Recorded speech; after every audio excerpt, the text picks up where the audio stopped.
Seeing Mr. Liso brazenly defending Brooke, Mr. Jennings could no longer contain his fury. Oomph. This old fool doesn't know what's good for him, daring to oppose me. If he's so determined to protect her, then we'll strike first and put him in the ground. Once he's gone, we'll see who else has the guts to stand up for that girl. Jennings seethed, his eyes fixed on Mr. Lee's retreating back. He immediately summoned his most trusted subordinate. Contact the Carrington Group. Use their connections overseas and find a way to eliminate Mr. Lee. I want it done clean, no traces, no loose ends. Make sure Quinton Carrington is satisfied when it's done, he ordered in a low voice. The subordinate nodded curtly and slipped away to carry out the task. A ghoulish grin spread across Jennings's face. Once outside the Lynn estate, the subordinate pulled out his phone and dialed Quinton Carrington's private number. After a few rings, a cold voice answered. Yes, Mr. Carrington, the man asked, his voice slick with sycophancy. Speaking. Mr. Jennings personally asked me to contact you. He needs your help getting rid of that old relic from the Lynn family, a man named Lee. I was wondering if it would be convenient for you. There was a moment of silence on the other end, then a thoughtful frown. Lee? Who is he? Oh, just some old butler. For you, Mr. Carrington, dealing with him would be like squashing an ant, the subordinate said with a nervous cough, laying the flattery on thick. Everyone knows you're a titan in the American business world, a man of your power. This is child's play. Quinton Carrington, currently in the States, had been frowning. But when he heard the target was a mere butler, his brow smoothed over. Fine, just a butler? I'll arrange for my people to handle it. Once this Lee character is taken care of, I was planning a trip back to the city anyway, he said coolly. When I arrive, I'll meet this Brooke Lynn you've arranged for the marriage alliance. Have your people make the arrangements. With that, Carrington hung up. Excellent, excellent. You can count on us, sir. The subordinate chirped excitedly to the deadline. Carrington immediately dialed a number for a notorious underground organization known only as IC. IC, a gravelly voice answered. Red Dragon or Dead Drop? Red Dragon, Carrington replied, rubbing his temples. What kind of ridiculous code is this? How many? The voice asked. I'm offering 1 million. I need you to take care of someone for me, Carrington said, cutting to the chase. The man on the other end, a killer known as Scarface, heard the price and his voice brightened considerably. You got it, boss. Just send over the intel. We'll get it done right. Carrington quickly sent the file. After hanging up, however, a flicker of curiosity crossed his mind. The requests for hits had been piling up lately. Not long ago, Zoe Sue had liquidated her entire family's fortune for a single contract, to eliminate the unborn children in Clara Sterling's womb. He didn't know the reasons, but the thought of the immense payout brought a greedy smile to his face. Without another thought, he booked a flight back to New York and headed for the airport. But as he left, a figure watched from the shadows, Annie Lawn. Her brow furrowed as she watched Scarface, the IC operative. What is an IC agent doing heading back to New York? She wondered. IC rarely took on domestic contracts. Had they made an exception? Did they pick up the contract on Clara that we refused? Lawn murmured to herself, a sense of dread creeping over her. After a moment of consideration, she decided the intel was too important to ignore. She pulled out her phone and sent a short message to Bianca Sterling. Scarface is heading to NYC. Situation may be developing. Be on alert. Bianca was in her hotel room, a half-empty bottle of whiskey in her hand. Her face was flushed, her eyes hazy as she tried to drink away her sorrow. The phone buzzed, and she forced her eyes open to read the screen. The words cut through the alcoholic fog, sobering her instantly. Damn it, she cursed, her teeth grinding. How could this? She forced herself to focus on the message. Scarface is back in the country. But in her current state of despair, the news barely registered. She texted back dismissively. You handle it, Lon. I'm really not in the mood for this right now. She sank back into her misery. Her grand confession to Jason Miller had been brutally rejected, and the blow had sent her spiraling. Seeing her weak reply, Annie Lawn was furious. You're pathetic. She texted back, her words sharp. Is one man really worth turning into this mess? I'll go kill that little bastard for you myself. Or better yet, I'll drag him here, and you can use him as a punching bag until he likes you. Bianca just shook her head, tears welling up again as she typed. You don't understand, Lon. You don't know how much I love him. Lon sighed, her anger softening into exasperation. Fine, I don't get it. But there's something you need to know. My intel suggests Scarface's target this time could be your aunt, Clara Sterling. Are you really going to sit back and do nothing? Bianca was drifting between consciousness and despair, but the name jolted her. The hitman was back, and he was after Clara. What did you say? she texted, the words like a thunderclap in her mind, shattering her stupor. As much as Bianca envied the attention Jason gave Clara, especially now that she was carrying his children, she knew she couldn't let anything happen to them. Clara was her aunt, and Jason's love for those unborn babies was obvious to everyone. Her mind cleared in an instant. She sat bolt upright. Lon, send me Scarface's flight information. Now, a flicker of hope ignited within her. If she saved Clara, maybe, just maybe, Jason would finally look at her differently. Annie Land's reply came a moment later, tinged with a weary sigh. You lovesick fool. One of these days, that heart of yours is going to get you killed. But the flight details were attached. Meanwhile, at Kinsey's apartment, Brooke had rejected Mr. Lee's plea to come home. Now she was curled into a ball on the sofa, clutching a pillow as if it were a life raft. A storm of emotions churned inside her, making her sick. Every time she closed her eyes, she saw Jason and Clara together. The thought of him, the man she loved and depended on, was an ache that spread through her entire body. Unable to stop herself, she picked up her phone with trembling fingers and dialed his number. On the other side of the city, Jason was sitting quietly in Clara's private hospital room. She was lying back against the pillows, watching videos about prenatal development, a serene and warm atmosphere filling the space. He had his arm around her, feeling the warmth of her body against his. The peaceful moment was so comforting that Clara's eyes slowly drifted shut, and she fell asleep in his arms. Suddenly, the shrill ring of his phone shattered the silence. Jason frowned, looking down at the screen. When he saw the name Brooke, his heart clenched. He glanced instinctively at Clara. Of course, the call had woken her. She was looking at him, her brow furrowed. Who is it? She asked. Jason's smile was strained. He knew answering Brooke's call in front of Clara was a catastrophically bad idea. He was worried about Brooke, but Clara had to be managed first. He quickly hit the decline button. No one, he said, trying to sound casual. Just something from the office. He glanced at Clara nervously, relieved when she didn't seem suspicious. But she had already seen the name on the screen. A flicker of doubt and alarm crossed her face. Has Brooke been trying to contact you recently? Clara's beautiful eyes narrowed, a dangerous light glinting within them. She stared at him, her gaze unsettling. Jason's eyes shifted. Maybe she's finally given up. Fearing more questions, he quickly changed the subject. Hey, are you hungry? Clara knew he was lying, but she played along, a sweet smile on her face. Yes, a little. Jason immediately offered to go get her some food, but Clara could see right through him. Get food? Or find an excuse to call Brooke back? An idea sparked. Actually, she said, her voice a playful purr, I'd rather go for a walk downstairs. We could go together and pick something up on the way back. Jason froze, a flash of awkwardness on his face. But he couldn't refuse. He forced a smile. Sure, let's go down together. Gritting his teeth, he followed her out of the room, his chance to call Brooke gone. At Kinsey's, Brooke heard the cold, final tone of a rejected call. Her heart plummeted into an abyss. Art, with a furious scream, she hurled her phone across the room. Her red-rimmed eyes then landed on Kinsey's collection of porcelain vases. A few moments later, a series of sharp crashes echoed through the apartment. Brooke, unable to contain her rage, was smashing the priceless antiques one by one, sending shards flying everywhere. Kinsey burst out of her room at the sound. Her eyes widened in horror at the wreckage. All she could see were flashing numbers in her head. That was $1 million. That was another million. That was $5 million. You absolute menace. Kinsey shrieked, rushing forward. Have you lost your mind? Those were priceless antiques. Brooke, tears streaming down her face, sobbed back. I'm miserable. Jason won't even answer my calls. You're my best friend. Can't you even let me smash a few vases to let off some steam? She started crying even harder. It wasn't like she couldn't afford to replace them. She'd buy 10 more. Kinsey sighed, her anger deflating. Okay, don't cry, she said, her tone softening. Maybe Jason really is busy with something important. You have to try and understand. She paused. Besides, when you two were together, how do you think Clara would have felt if she found out? We have to try and see things from other people's perspectives. Brooke looked up, her tear-filled eyes wide and red like walnuts.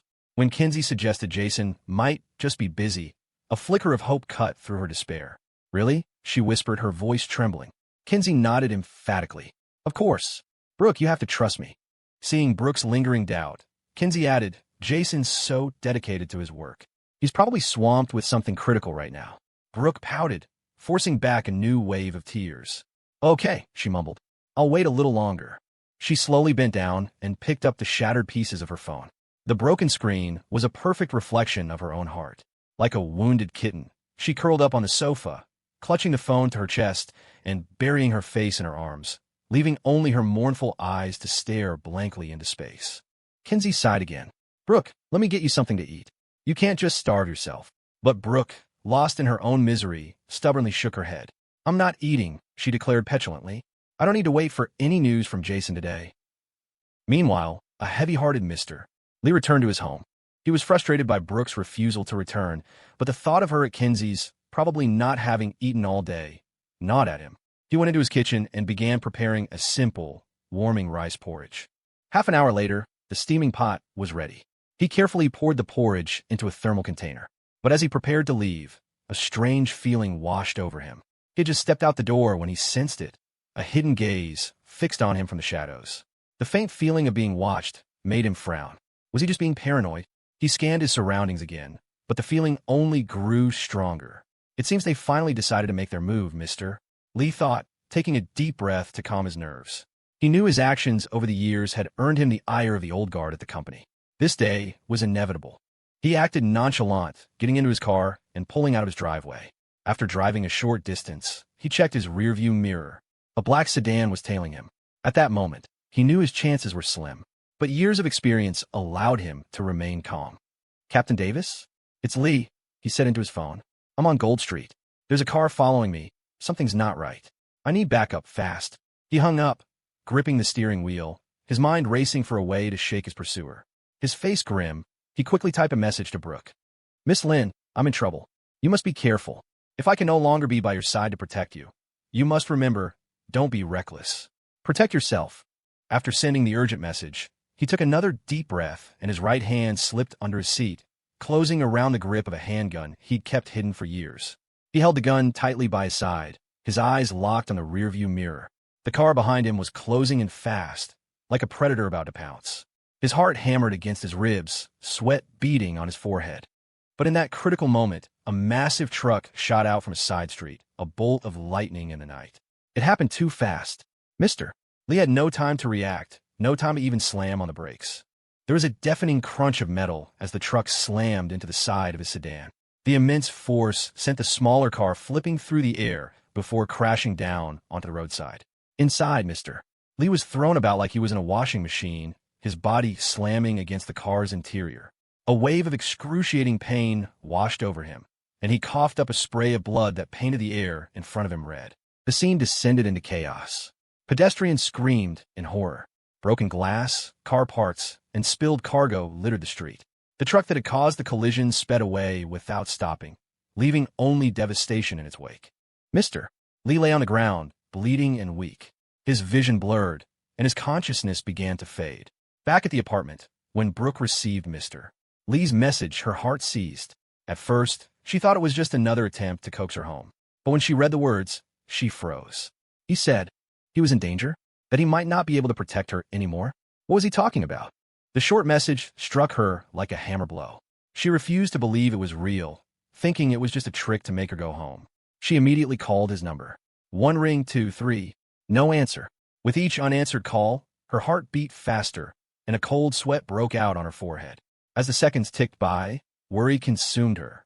Her eyes welled with tears that dripped onto her phone screen. All she wanted was to hear his voice, to know he was safe. She tried his number again, her fingers trembling, only to be met with the same hopeless silence. Then, an idea flashed through her mind. Call Jason. Jason and Clara were at a high-end restaurant. The table was filled with exquisite dishes, the atmosphere meant to be relaxed.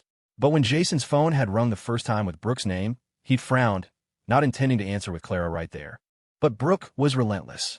Desperate, she kept calling one after another.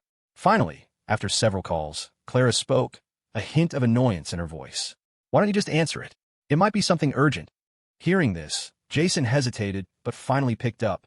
"Jason, where are you?" Brooke's choked sobs came through the line. "You might be in trouble. Please, you have to help me." Her crying was so raw, it seemed to travel through the phone itself. Jason's heart sank. "What's going on? Who's in trouble?" "It's Mr. Lee," Brooke cried. "He sent me a message, telling me to take care of myself. He's never said anything like that before. What if What if something's happened to him? By the end, she was inconsolable. She often argued with Mr. Lee, threw tantrums, but he had raised her. To her, he was like family, the only real family she had left. She had never imagined a world where he could be in trouble. Jason realized this was serious. He looked at Clara, his eyes filled with worry.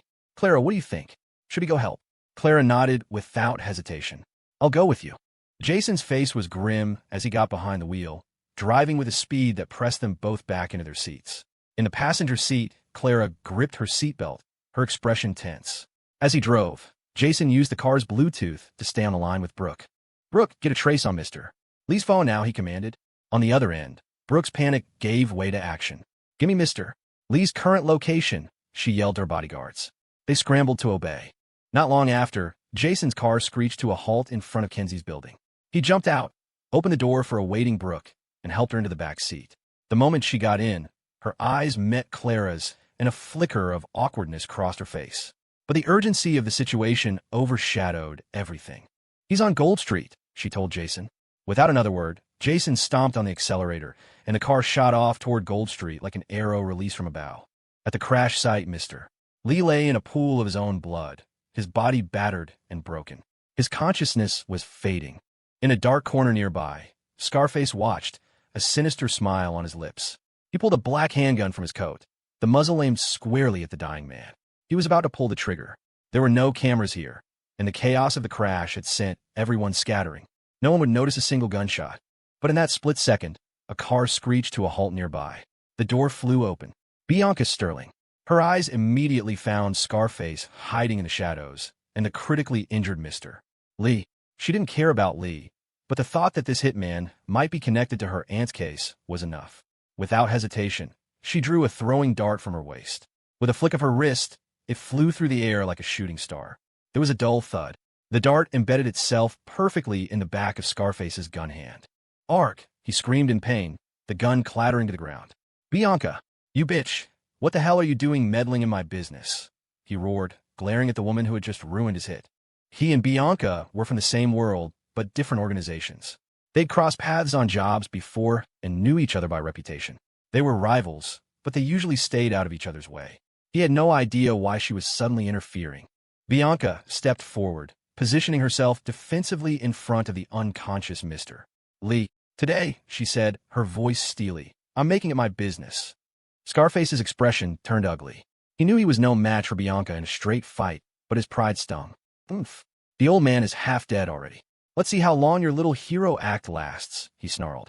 After spitting out the threat, he knew better than to stick around. He turned and disappeared into the shadows. Once she was sure he was gone, Bianca let out a breath. She quickly knelt to check Mr. Lee's injuries. He was bleeding from multiple wounds, his breathing faint and shallow. The situation was critical. Her heart sank. Without another thought, she summoned all her strength and carefully dragged Mr. Lee in her car. As she sped toward the domestic echelon base, she dialed Anilon. Bianca, what's the situation? Did you make it? Lan's anxious voice came through. Bianca took a deep breath, keeping her own voice steady. I was a little late, Lon. This Lee guy is seriously injured. He's fading fast. I need medical support now. Lan's tone became grave. All right, I'm sending a team to the echelon base to prep for surgery. Get him there, Bianca. Time is critical. She hung up to make the arrangements. Bianca pressed the accelerator to the floor. A few minutes later, Jason, Brooke, and Clara arrived at the scene. The sight was horrific. The truck and Mr. Lee's car were both overturned, twisted masses of metal and shattered glass. But the most chilling part was that Mr. Lee, who should have been in the wreckage waiting for help, was gone.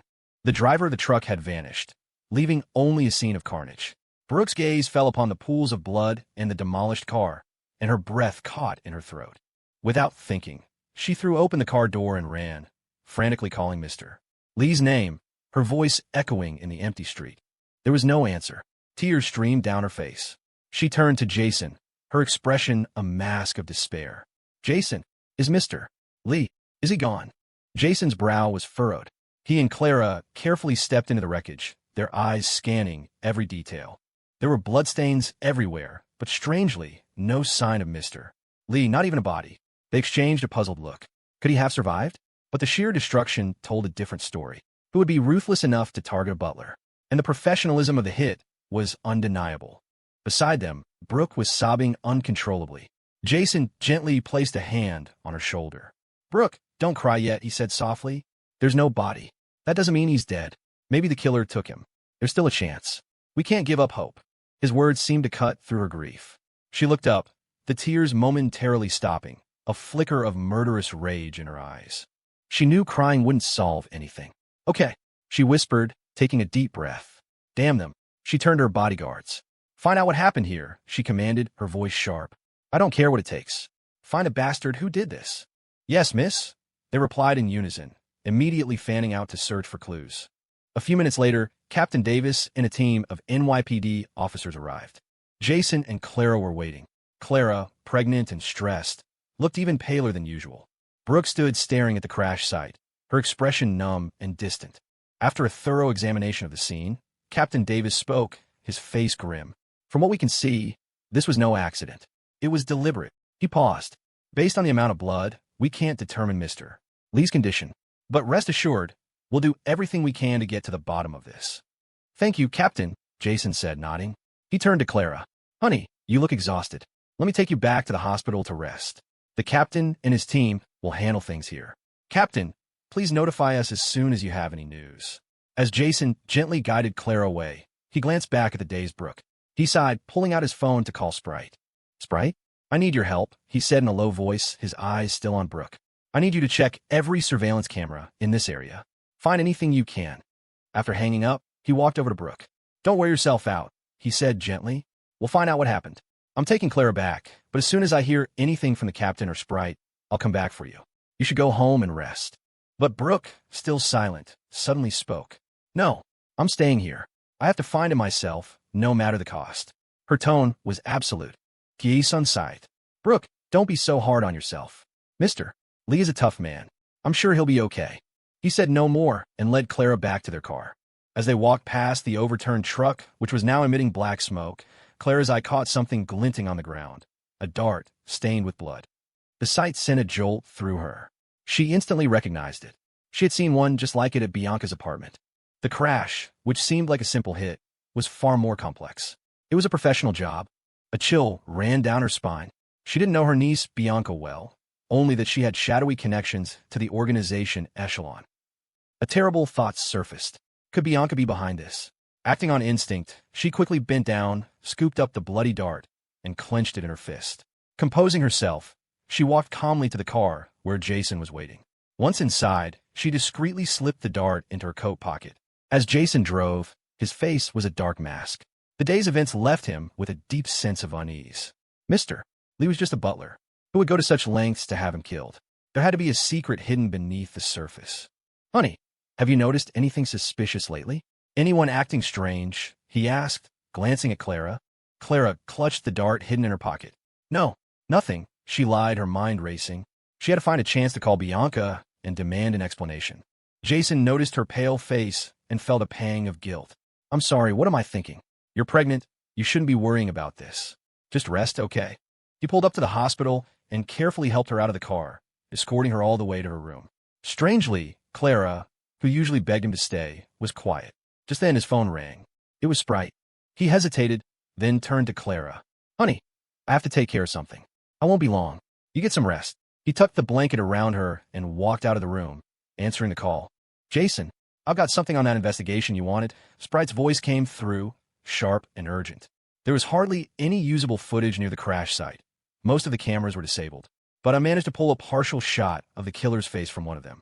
I traced his movements back from there. He came from the direction of the airport. My guess is he just got into the country, did the job, and then switched cars and headed for the suburbs. I've locked onto his current location. You want me to send it over? Jason's eyes narrowed. "Send it to me now." "You got it." He received the location and immediately dialed Brooke's number. But Brooke was still standing vigil at the crash site. She had been there for hours, the long, agonizing night taking its toll. The stress, combined with her recent fever, was too much. Her vision suddenly went black. Her legs gave out, and she collapsed onto the cold pavement, whispering Jason's name as she lost consciousness. Captain Davis saw her fall. "Get an ambulance," he yelled. "We need to get Miss Lynn to a hospital now." Back in her room, Clara watched Jason leave. The moment he was gone, she pulled out her phone and dialed Bianca's number. It rang and rang, but no one answered. What is that girl playing at? Clara muttered, her expression darkening. She turned to her bodyguard. Ava, get the car. I'm going to her place. I'm getting to the bottom of this. Wait. Just as Ava turned to leave, Clara saw Captain Davis and his officers helping a pale, unsteady Brooke into the hospital. Clara's heart clenched. She was supposed to be going after Bianca, but seeing Brooke in this state. Could she really leave? The killer's motives were unknown. What if they came back? Brooke, that beautiful, empty-headed peacock, would be a sitting duck. As she hesitated, she saw a large group of men push their way into the lobby. Leading them was Mr. Jennings. In a hospital room, Brooke's eyes fluttered open. The world was a blur of white, the air thick with the scent of antiseptic. She saw a figure by her bed. Babe, she murmured, thinking it was Jason. But as her vision cleared, she saw it was Captain Davis. Disappointment washed over her. The captain turned to a doctor. Doctor, what's her condition? The doctor frowned, a hint of reprimand in his voice. The patient fainted due to extreme, prolonged stress. Initial tests show nothing serious, but we'll run a full workup. If everything is clear, she could be discharged. But she absolutely cannot continue to neglect her health like this. Before the doctor could finish, Brooke pushed herself up. Her eyes were fixed on the door. I have to get back to the crash site, she mumbled. I have to find out what happened to Mr. Lee. She tried to get out of bed, but Captain Davis gently blocked her way. Miss Lynn, please calm down. The doctor said you need a rest. Besides, Mr. Miller specifically asked me to look after you. I can't go back on my word. But Brooke wasn't listening. Her only thought was of finding Mr. Lee. Miss Lynn, let my men handle the scene, the captain pleaded. We'll call you the second we have news. You won't be any good to Mr. Lee if you collapse. His words struck a nerve, and the dam of Brooke's composure broke. But Mr. Lee, she wailed, her voice cracking. He's family. He raised me. If I had known, I never would have argued with him. If I hadn't, maybe this wouldn't have happened. Tears streamed down her pale face. As the captain reached out to steady her, a wave of dizziness washed over her. She staggered, nearly falling, then lurched toward the bathroom. The moment she was inside, she collapsed over the toilet, vomiting violently. Just then, the door to her room was thrown open. Mr. Jennings strode in, followed by a procession of Lynn family elders. Their smiles were sickeningly false. Miss Lynn, Jennings began, his voice oozing fake concern as he approached her bed. I heard you were feeling unwell. How are you now? Brooke's brow furrowed in disgust. Jennings, what are you and your cronies doing here? She demanded. These so-called elders did nothing but interfere and criticize her every move. She despised them.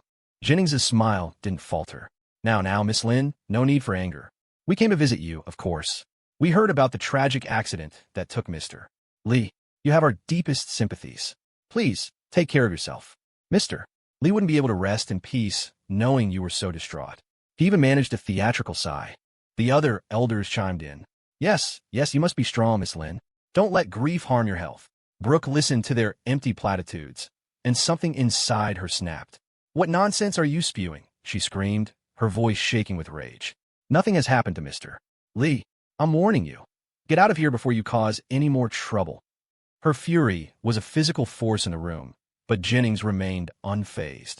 Oh, but we do have business here, he said, his smile turning sly. Wonderful news, in fact. For you. What good news? Brooke asked, her voice cold with suspicion. Jennings exchanged a conspiratorial glance with the other elders. It's about your marriage, of course. The renowned Mr. Carrington of the Carrington Group has taken a great interest in our family. After some negotiation, we've come to an agreement. He will be marrying into the Lynn family. Specifically, he will be marrying you, Brooke Lynn. It's a perfect match, a union that will strengthen both our families. Isn't it wonderful? He paused, a look of feigned confusion on his face. We mentioned this to Mr. Lee some time ago. Don't tell me he never passed the message along to you. The words hit Brooke like a physical blow. The rage inside her erupted. You bastards, she shrieked.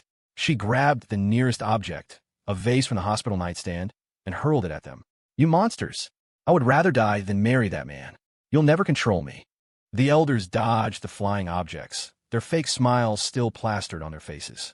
We're doing this for you, Miss Lynn, one said, and for the good of the family. That's right, another added. With Mr. Lee gone, the family is vulnerable. We need a new, powerful ally to secure our position.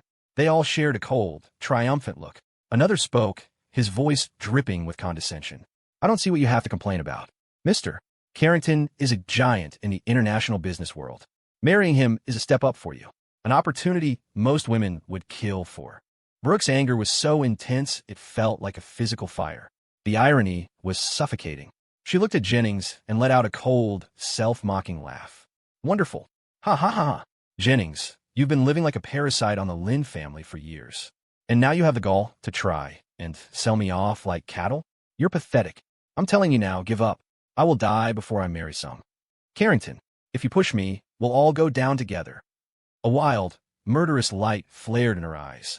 Jennings's face darkened. For a second, he saw the same unhinged woman who had driven a car through the boardroom doors. He felt a flicker of fear, but pushed it down. Watch your mouth, Miss Lynn, he said, his smile now a thin, cruel line. But this isn't a negotiation. With Mr.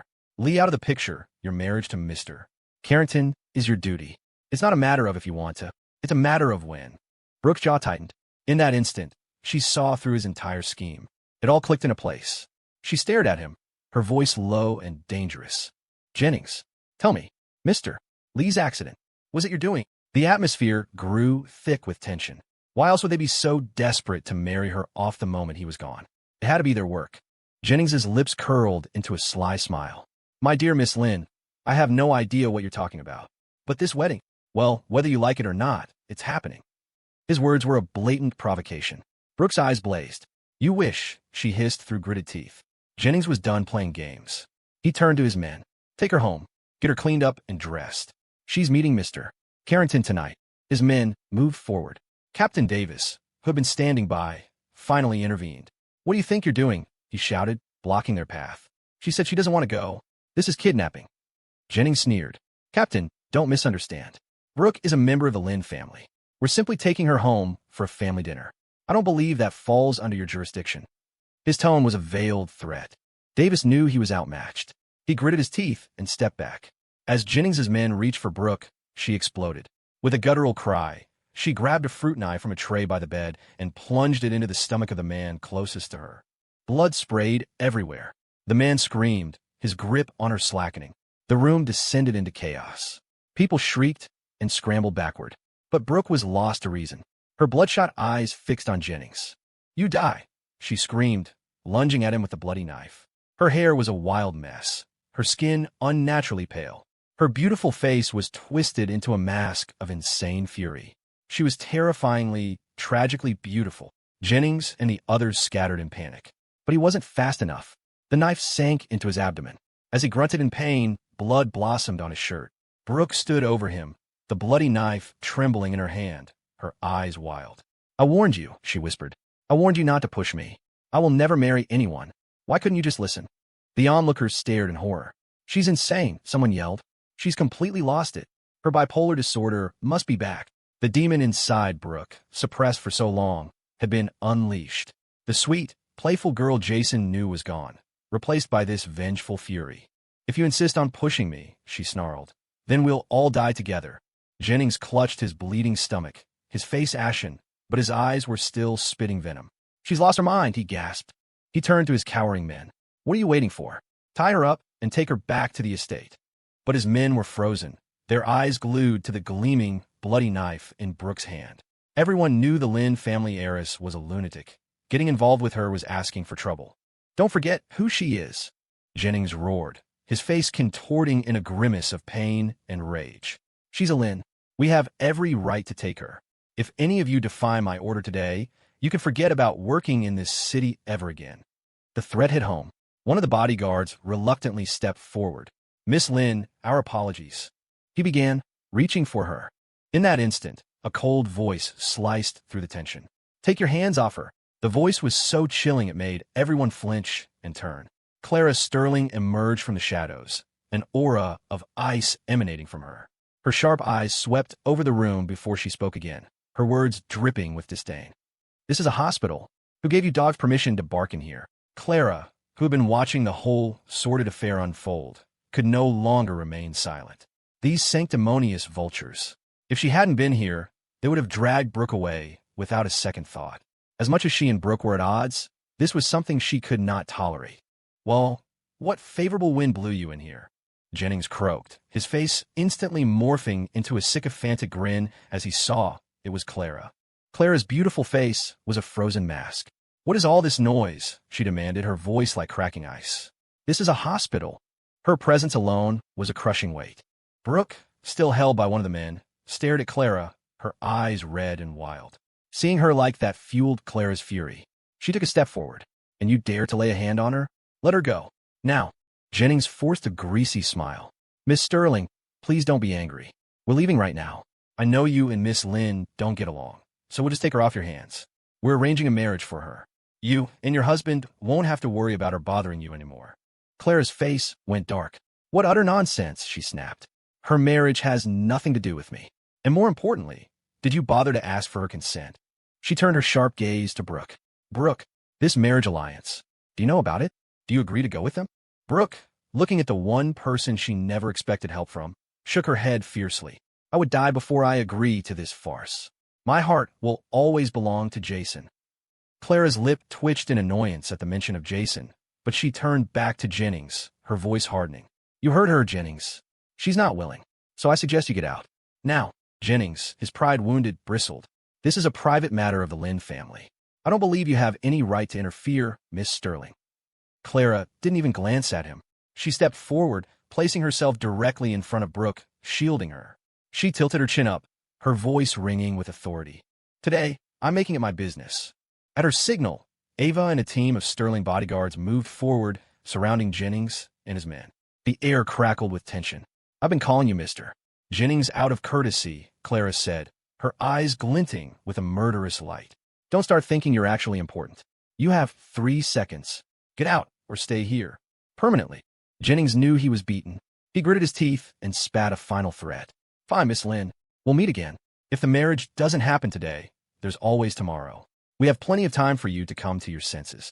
With that, he and his men retreated. Only when they were gone did Clara turn to look at Brooke. The girl was a mess, clothes torn, hair disheveled, covered in cuts and bruises. Clara frowned. Get a doctor in here to treat her wounds, she ordered a bodyguard. Then, without another word, she turned to leave. Clara. Brooke's voice was a choked whisper. Clara paused, turning back slowly. Today. Thank you. Brooke stammered, unable to meet her eyes. Clara's expression remained cool, her usual prickly demeanor returning. Oomph. Who said I did it for you? I did it for Jason. I can't have him getting upset because something happened to you. Brooke looked up, bewildered by the woman's diva attitude. She couldn't understand why her rival would suddenly help her, but she tried to force a smile. Clara's brow furrowed in distaste. You really are pathetic, Brooke. You've been in the Lynn family all these years, and you haven't secured an ounce of real power. No wonder that old fool Jennings thinks he can walk all over you. Brooke's smile vanished. It's not that easy, she retorted. Those elders are all snakes. You think it's simple to just take power from them? Clara let out a dismissive laugh. Please, if it were me, those old relics would have been buried years ago. Brooke stared, her eyes wide. Really? How would you even do that? Seeing her confused expression, Clara hesitated, then pulled a business card from her pocket and thrust it into Brooke's hand. If you really want to know, call me. But I'll warn you now, you'll have to beg, and whether or not I decide to help will depend entirely on my mood. She paused, her eyes narrowing. And from now on, you will stay away from Jason. And don't think this makes us friends. I have no interest in being friends with an idiot. With her signature venom delivered, she turned and strode away, leaving Brooke standing alone, clutching the card. Miss, let me help you with those wounds, a nurse said softly, entering the room with a medical kit. Brooke nodded numbly, her hands still tight around the card. As the nurse opened a bottle of antiseptic, the sharp chemical smell hit Brooke's nose. A wave of nausea washed over her. Oh! She lurched toward the bathroom and began to vomit. The nurse followed, concerned. Miss, are you all right? Are you feeling unwell? I don't know, Brooke gasped between heaves. The smell just made me sick. The nurse's expression grew thoughtful. Have you been feeling like this often lately? Brooke wiped her mouth, shaking her head. No, just today. But I have been feeling exhausted, and I had a fever yesterday. I feel so weak. The nurse hesitated. Miss, forgive me for asking, but do you have a boyfriend? Brooke's face flushed. Yes, I do. And have you been intimate recently? Also, when was your last period? The personal questions made Brooke flustered, but she answered honestly. About half a month ago, and my period is about a week late. She hadn't thought much of it. Her cycle was always irregular. The nurse's eyes lit up. Miss, based on your symptoms, it's very possible you're pregnant. Would you like us to run a test to confirm? Pregnant? The word struck Brooke like a bolt of lightning. The shock was greater than any joy. That's impossible. I went to the hospital for a checkup, and the test was negative. The nurse smiled gently. When was that checkup, miss? The day after. The nurse's smile became a little sheepish. Miss, it's very difficult to detect a pregnancy after only one day. But your current symptoms are classic signs. To be safe, it's best to get checked again. Brooke subconsciously placed a hand on her stomach. It still felt impossible, but she had to know. She finally nodded. All right, fine. Run the test. She had planned to go back to the crash site, but the test would only take a few minutes, and the question of whether she was pregnant had suddenly become the most important thing in the world. Of course, miss. I'll make the arrangements right away, the nurse said with a smile before leaving the room. Brooke sat on the bed, her gaze distant. Her hands drifted to her flat stomach. Having a baby with Jason had always been her deepest desire. Now that it might be real, she felt no joy, only a heavy, suffocating dread. She knew Jennings and his cronies would never give up on the marriage alliance. If they found out she was pregnant, all hell would break loose. They would stop at nothing to get what they wanted. What am I going to do? She whispered, her eyes filling with tears. How can I protect my baby? After a fierce internal battle, she made a decision. Her hands shaking, she pulled out the business card Clara had given her and dialed the number. Clara answered almost immediately. Brooke, calling me so soon? What's the emergency? That thing you said. About teaching me how to take back the Lynn family assets. Brooke stammered. Were you serious? See, can you really help me? Clara was surprised by the quick call, but hearing the desperation in Brooke's voice, a smug smile touched her lips. Well, that depends on you, she said, her tone deliberately cool. If I help you, what's in it for me? Brooke hesitated, then took a deep breath. I promise. I'll stay away from Jason for a whole month. No calls, no texts. I'll give you 2 uninterrupted time together. You can even pick the month. Clara's eyes lit up. Deal, she said without a second's thought. In that case, here's what you need to do. Jennings will definitely be back to cause trouble.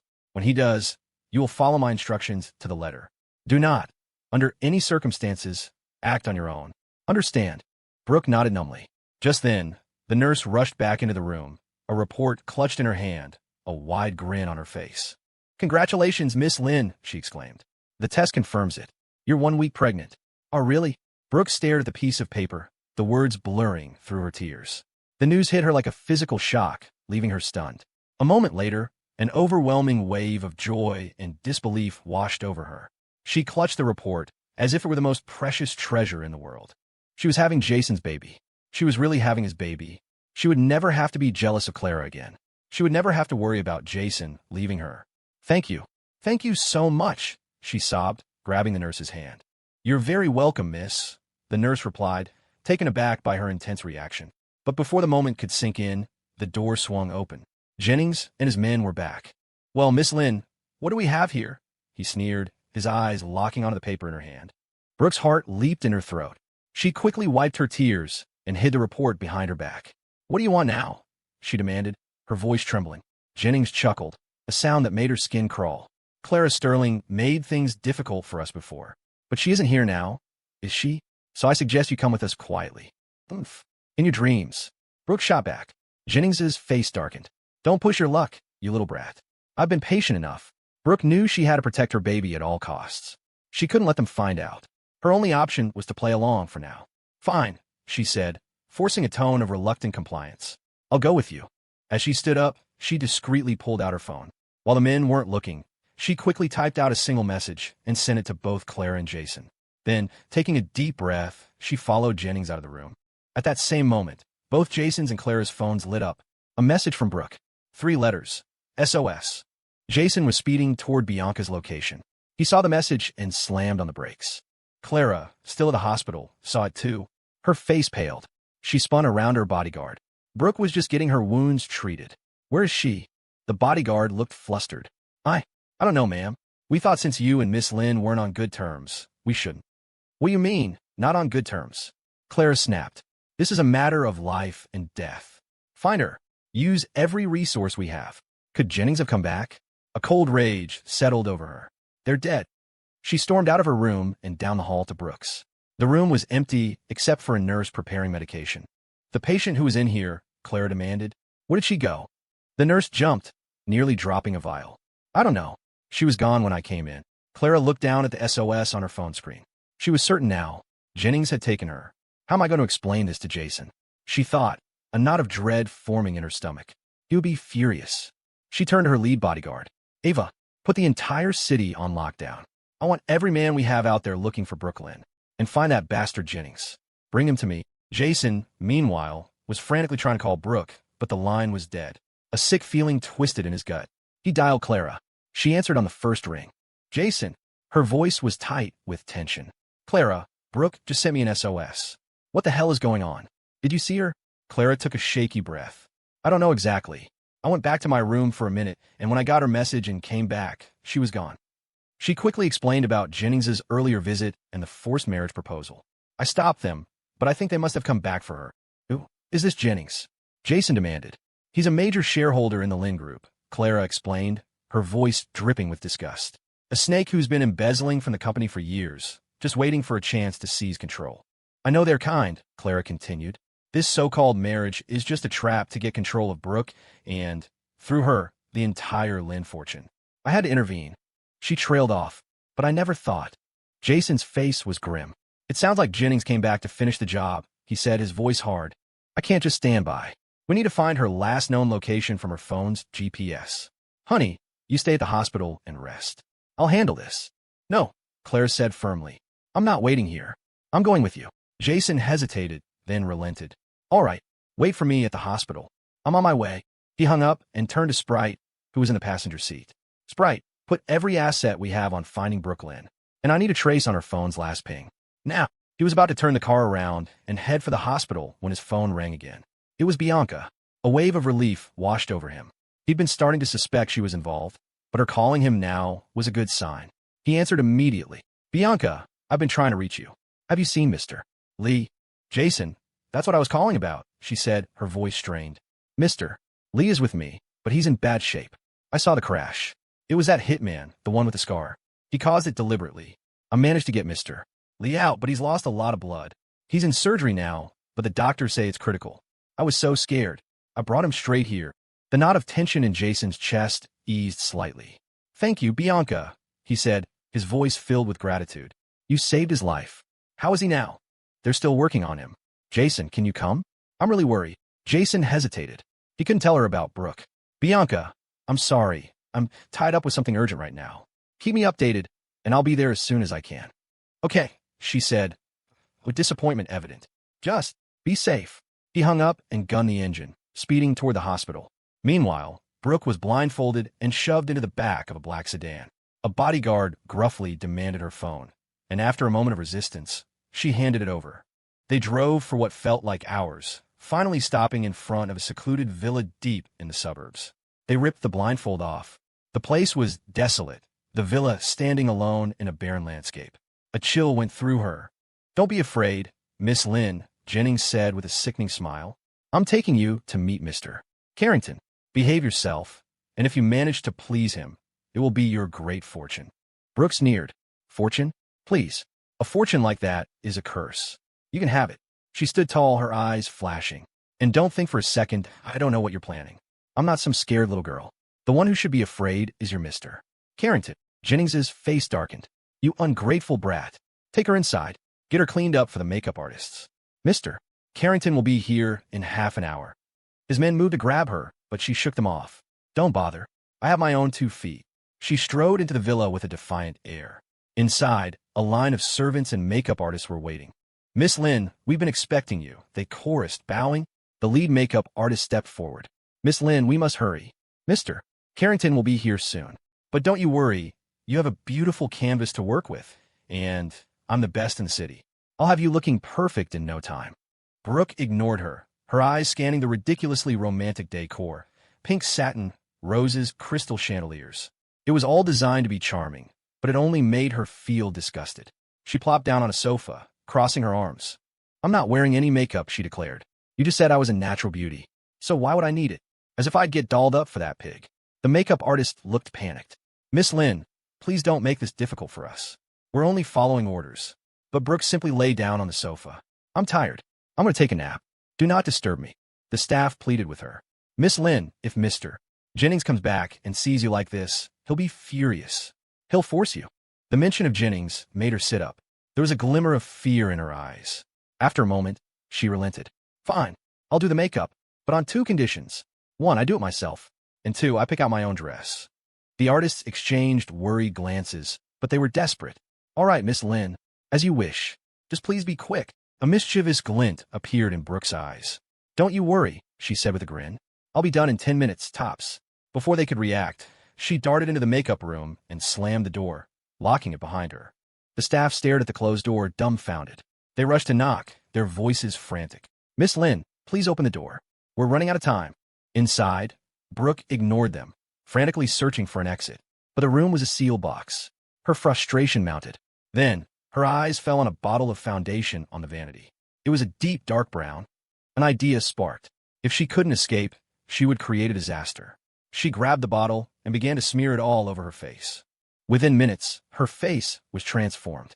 Her fair skin was now a deep, blotchy brown, like a monster from a swamp. She drew on thick, crooked eyebrows and painted her lips a dark, bruised purple. Then, she rummaged through the wardrobe and found the ugliest dress imaginable. A frilly, Pepto-Bismol pink monstrosity that clashed horribly with her new complexion. Satisfied with her work, she threw open the door. The waiting makeup artist stared, their jaws dropping in horror. And Miss Lynn, one of them stammered. What have you done? You have to wash that off. We can fix this. But Brooke refused. Just as they were about to physically drag her to a sink, Jennings arrived with Quinton Carrington in tow. Mr. Carrington, you see, our Miss Lynn is all ready and waiting for you, Jennings gushed. Carrington stepped inside, a confident smile on his face. But when he saw Brooke, the smile froze. This was not the beautiful woman from the photographs. This was a grotesque caricature. Brooke, however, was thoroughly pleased with herself. She shot a defiant look at them both. Jennings was the first to recover. Miss Lynn, what is the meaning of this? He hissed, forcing a pained smile for Carrington's benefit. Please, stop this joke and go wash your face. I'm always like this, Brooke said coolly, crossing her arms. If you don't like it, you can leave. Jennings looked ready to explode, but he turned to Carrington with a pleading expression. Mr. Carrington, I am so sorry. She's not usually like this. She must be in a mood. To everyone's surprise, Carrington chuckled. No, it's quite unique. A woman of character. He was furious, realizing he'd been catfished, but the marriage was a business transaction. Her looks were irrelevant. After he had control of the Lynn fortune, he could find plenty of beautiful mistresses. Jennings, relieved, immediately suggested dinner. Carrington agreed, his eyes on Brooke. As they were led to a lavishly decorated dining room, Brooke's mind raced. How can I contact Jason?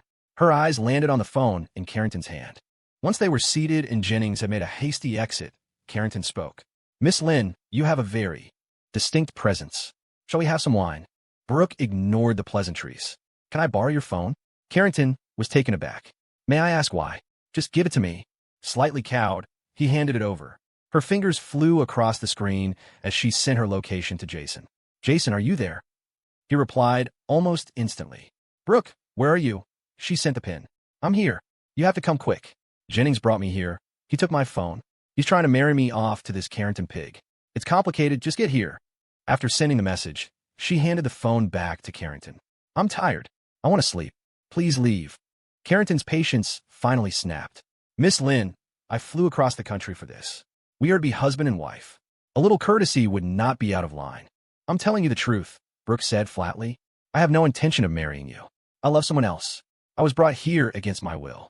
The best thing for both of us would be for you to leave now. Carrington's face darkened. That's not going to happen. Our companies have already invested millions in this merger. If you back out now, who do you think will cover those losses? Brooke's chin went up. We haven't even started. I'll cancel it. I'll pay whatever the penalty is.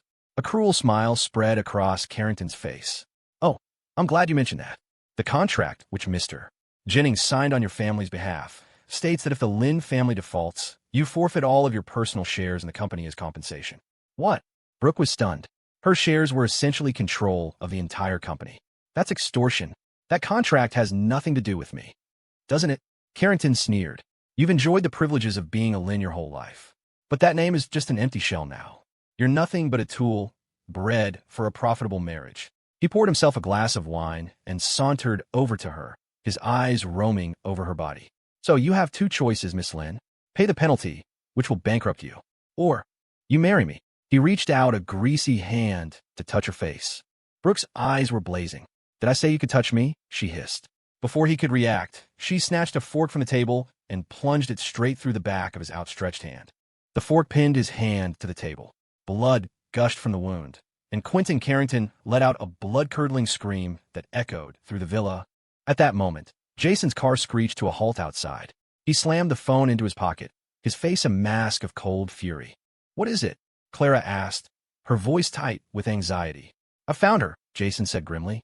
"Let's go." They got out of the car, followed by their team of bodyguards, and strode to the front door. Jason knocked sharply. "Is anyone home?" Inside, Jennings heard Carrington scream and burst into the dining room. He stopped dead, horrified by the sight of Carrington's impaled, bleeding hand. "Brooke, are you insane?" he shrieked. "You bitch. You goddamn bitch." Carrington howled, raising his uninjured hand to strike her.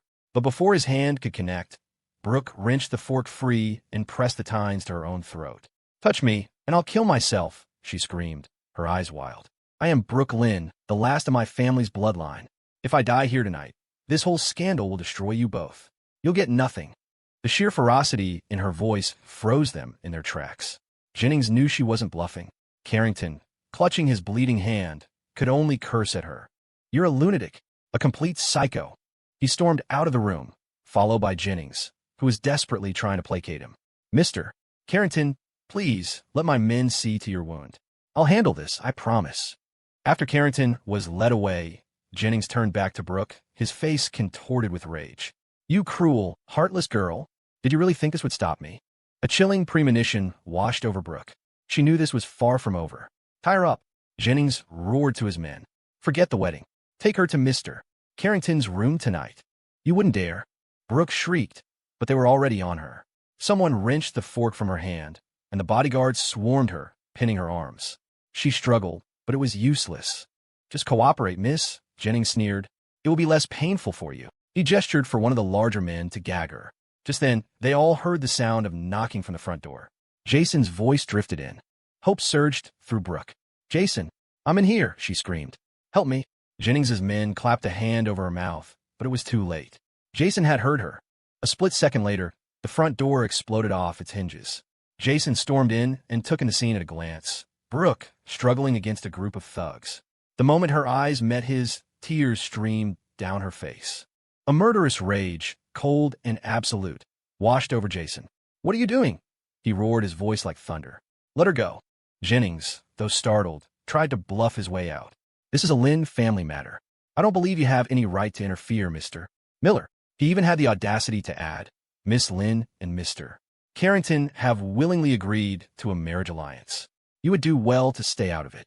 "You're a liar," Brooke screamed through the hand, covering her mouth. Jason's eyes narrowed. "I'll give you 3 seconds to take your hands off her." Jennings laughed. "Mr. Miller, you may be powerful in the city, but this is my territory. There are no cameras out here, and you seem to be a bit outnumbered. I suggest you and Miss Sterling leave and forget this ever happened." A slow, chilling smile spread across Jason's face. "No cameras? You should have said so sooner." In a blur of motion, he drew a handgun and pressed the muzzle to Jennings's forehead. The bodyguards flinched back. Jennings, though terrified, blustered. "You wouldn't dare kill me, Miller. You'd never get away with it. The marriage contract is signed. This is a done deal. You have no power here." Jason's eyes were like chips of ice. "Do I look like a man who responds to threats?" he asked, his voice dangerously quiet. He pushed the gun harder against Jennings's skin, making the old man flinch. "Let's talk about that contract. An interesting coincidence, isn't it? The moment Mr. Lee is out of the picture, this brilliant deal materializes."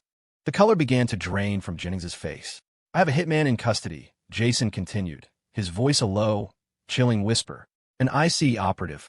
Goes by Scarface. He was quite talkative after some persuasion. He told me all about his contract to eliminate Mr.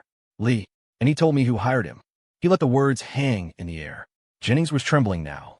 "So, you have 2 choices," Jason said, his smile devoid of any warmth. "You can tear up that ridiculous contract and let Brooke walk out of here. Or, I can hand Scarface and a mountain of evidence over to the NYPD. I wonder how a man of your age will enjoy spending the rest of his life in prison for conspiracy to commit murder." Jennings's face was ashen, sweat pouring down his temples. He stared at Jason, defeated. "All right, you win," he snarled. He turned to his men, his voice shaking with fury. "Let her go." They hesitated, but a venomous glare from Jennings had them releasing Brooke instantly. The moment she was free, she ran towards Jason, tears of relief and terror streaming down her face. The tines had punched straight through his flesh, pinning his hand to the wooden table. For a split second, there was silence. Then blood gushed from the wound, and Quinton Carrington let out a blood-curdling scream that echoed through the villa. At that exact moment, Jason Miller slid his phone into his pocket, his face a mask of cold fury. Clara, sitting beside him in the car, felt a knot of anxiety tighten in her stomach. "What is it?" Jason's eyes were fixed on the road ahead. "I found her," he said grimly. "Let's go." Clara nodded, her heart pounding. "All right, I'm with you." Jason didn't say another word, turning the wheel sharply. The car, followed by a procession of vehicles carrying his men, tore through the night toward the remote villa. Inside, Jennings heard the scream and burst into the dining room, stopping dead at the horrific scene. "Brooke, are you insane?" he shrieked. "You bitch. You goddamn bitch." Carrington howled, raising his uninjured hand to strike her. But before his hand could connect, Brooke wrenched the fork free and pressed the tines to her own throat. "Touch me, and I'll kill myself," she screamed, her eyes wild. "I am Brooke Lynn, the last of my family's bloodline. If I die here tonight, this whole scandal will destroy you both. You'll get nothing." The sheer ferocity in her voice froze them in their tracks. Jennings knew she wasn't bluffing. Carrington, clutching his bleeding hand, could only curse at her. "You're a lunatic, a complete psycho," he snarled, but he lowered his hand. He glared at Jennings. "Is this the sincere partnership you promised me? A goddamn madwoman." Jennings's face was pale with panic. "Mr. Carrington, please, my sincerest apologies. This is a misunderstanding. Let my men see to your wound. I'll handle this, I promise." He gestured frantically to his bodyguards, who quickly escorted the fuming Carrington out of the room. Once they were gone, Jennings turned back to Brooke, his face contorted with rage. "You cruel, heartless girl. Did you really think this would stop me?" A chilling premonition washed over Brooke. She knew this was far from over. "Tie her up," Jennings roared to his men. "Forget the wedding. Take her to Mr. Carrington's room tonight." "You wouldn't dare," Brooke shrieked, but they were already on her. Someone wrenched the fork from her hand, and the bodyguards swarmed her, pinning her arms. She struggled, but it was useless. "Just cooperate, miss," Jennings sneered. "It will be less painful for you." He gestured for one of the larger men to gag her. Just then, they all heard the sound of knocking from the front door. Jason's voice drifted in. "Is anyone home?" Hope surged through Brooke. "Jason, I'm in here," she screamed. "Help me." Jennings's men clapped a hand over her mouth, but it was too late. Jason had heard her. A split second later, the front door exploded off its hinges. Jason stormed in, Clara and his men right behind him. He took in the scene a glance. Brooke, struggling against a group of thugs. The moment her eyes met his, tears streamed down her face, a mix of terror and overwhelming relief. A murderous rage, cold and absolute, washed over Jason. "What are you doing?" he roared, his voice like thunder. "Let her go." Jennings, though startled, tried to bluff his way out. "This is a Lynn family matter. I don't believe you have any right to interfere, Mr. Miller." He even had the audacity to add, "Miss Lynn and Mr. Carrington have willingly agreed to a marriage alliance. You would do well to stay out of it." "You're a liar," Brooke screamed through the hand, covering her mouth. Jason's eyes narrowed. "I'll give you 3 seconds to take your hands off her." Jennings laughed. "Mr. Miller, you may be powerful in the city, but this is my territory. There are no cameras out here, and you seem to be a bit outnumbered. I suggest you and Miss Sterling leave and forget this ever happened." A slow, chilling smile spread across Jason's face. "No cameras? You should have said so sooner." In a blur of motion, he drew a handgun and pressed the muzzle to Jennings's forehead. The bodyguards flinched back. Jennings, though terrified, blustered. "You wouldn't dare kill me, Miller. You'd never get away with it. The marriage contract is signed. This is a done deal. You have no power here." Jason's eyes were like chips of ice. "Do I look like a man who responds to threats?" he asked, his voice dangerously quiet. He pushed the gun harder against Jennings's skin, making the old man flinch. "Let's talk about that contract. An interesting coincidence, isn't it? The moment Mr. Lee is out of the picture, this brilliant deal materializes." The color began to drain from Jennings's face. Jason saw it and pressed his advantage. "I have a hitman in custody," he continued, his voice a low, chilling whisper. "An IC operative. Goes by Scarface. He was quite talkative after some persuasion. He told me all about his contract to eliminate Mr. Lee, and he told me who hired him. He let the words hang in the air. Jennings was trembling now. So, you have two choices, Jason said, his smile devoid of any warmth. You can tear up that ridiculous contract and let Brooke walk out of here. Or, I can hand Scarface and a mountain of evidence over to the NYPD. I wonder how a man of your age will enjoy spending the rest of his life in prison for conspiracy to commit murder. Jennings's face was ashen, sweat pouring down his temples. He stared at Jason, defeated. All right, you win, he snarled. He turned to his men, his voice shaking with fury. Let her go. One of them hesitated, but a venomous glare from Jennings had them releasing Brooke instantly. The moment she was free, she ran towards Jason, tears of relief and terror streaming down her face. Without a moment's hesitation, Brooke Lynn flew into Jason Miller's arms, burying her head deep in his chest, as if to draw infinite strength and comfort from his embrace. Standing to the side, a witness to it all, Clara Sterling felt a bitter pang in her heart. Brooke clung to Jason, tears streaming down her face like a broken dam. What took you so long, she sobbed. I thought I'd never see you again. Jason's heart ached for her. He gently patted her back, murmuring, It's okay. I'm here now. It's over. I'm taking you home. He slowly lifted his head, his gaze turning to ice as it locked onto Mr. Jennings, whose face was a mask of grim fury. Jennings felt a chill run down his spine, a primal fear in the face of Jason's killing intent. Let's go, Jason said, withdrawing his gaze. He took Brooke's hand and nodded for Clara to follow. The three of them quickly exited the opulent but suffocating estate. Once they stepped outside the main gates, Jason paused and turned to Sprite, who had been shadowing them. He shot her a look heavy with meaning. Is it done? Jason asked, his voice low. Sprite nodded immediately. Everything is ready, just as you ordered. By morning, you'll never have to see Mr. Jennings again. Jason gave a satisfied nod and gestured for Sprite to handle the rest. After she disappeared into the night, he led Clara and Brooke to the car parked by the road. It was only then that he got a good look at the ridiculously tacky pink dress Brooke was wearing, and the face smudged with makeup until it looked like the bottom of a frying pan. He frowned. Brooke, what happened to you? Why are you dressed like this? Your face. He'd barely recognized her inside. Brooke looked mortified. Mr. Jennings was trying to force me on a blind date with that Quinton Carrington guy, she explained, gesturing at her disastrous makeup. I had no interest, so this was my only option. Clara silently handed her a packet of wet wipes from the side. This Quinton Carrington. You don't mean the one from the M-Country Carrington group? Brooke nodded as she took the wipes. That's the one. Clara's brow furrowed, her tone growing heavy. If it's him, then this is more complicated than you think. The Carringtons are on par with the Sioux family overseas. An arranged marriage with him won't be easy to get out of. Panic flared in Brooke's eyes. She grabbed Clara's hand. Then, what do we do? Is there really no way to escape this damn marriage? Don't overthink it, Clara said softly. We'll figure it out. You look exhausted. You should go home and rest. Brooke nodded weakly, her gaze drifting to Jason. Her heart was a tangled mess of guilt and conflict. She desperately wanted to tell him she was pregnant, but with Clara right there, the words wouldn't come. Clara had just helped her. Dropping a bomb like that now, especially while Clara herself was pregnant. What if the shock caused something terrible to happen? Sensing the tension, Jason broke the silence. By the way, we found Mr. Lee. He's with Bianca right now. Do you want to go see him? Brooke's eyes lit up. Yes, she said, without a shred of hesitation. Jason smiled faintly. Okay, I'll message Bianca and get the location. He pulled out his phone and started typing. On the receiving end, Bianca hesitated. She was a member of Echelon.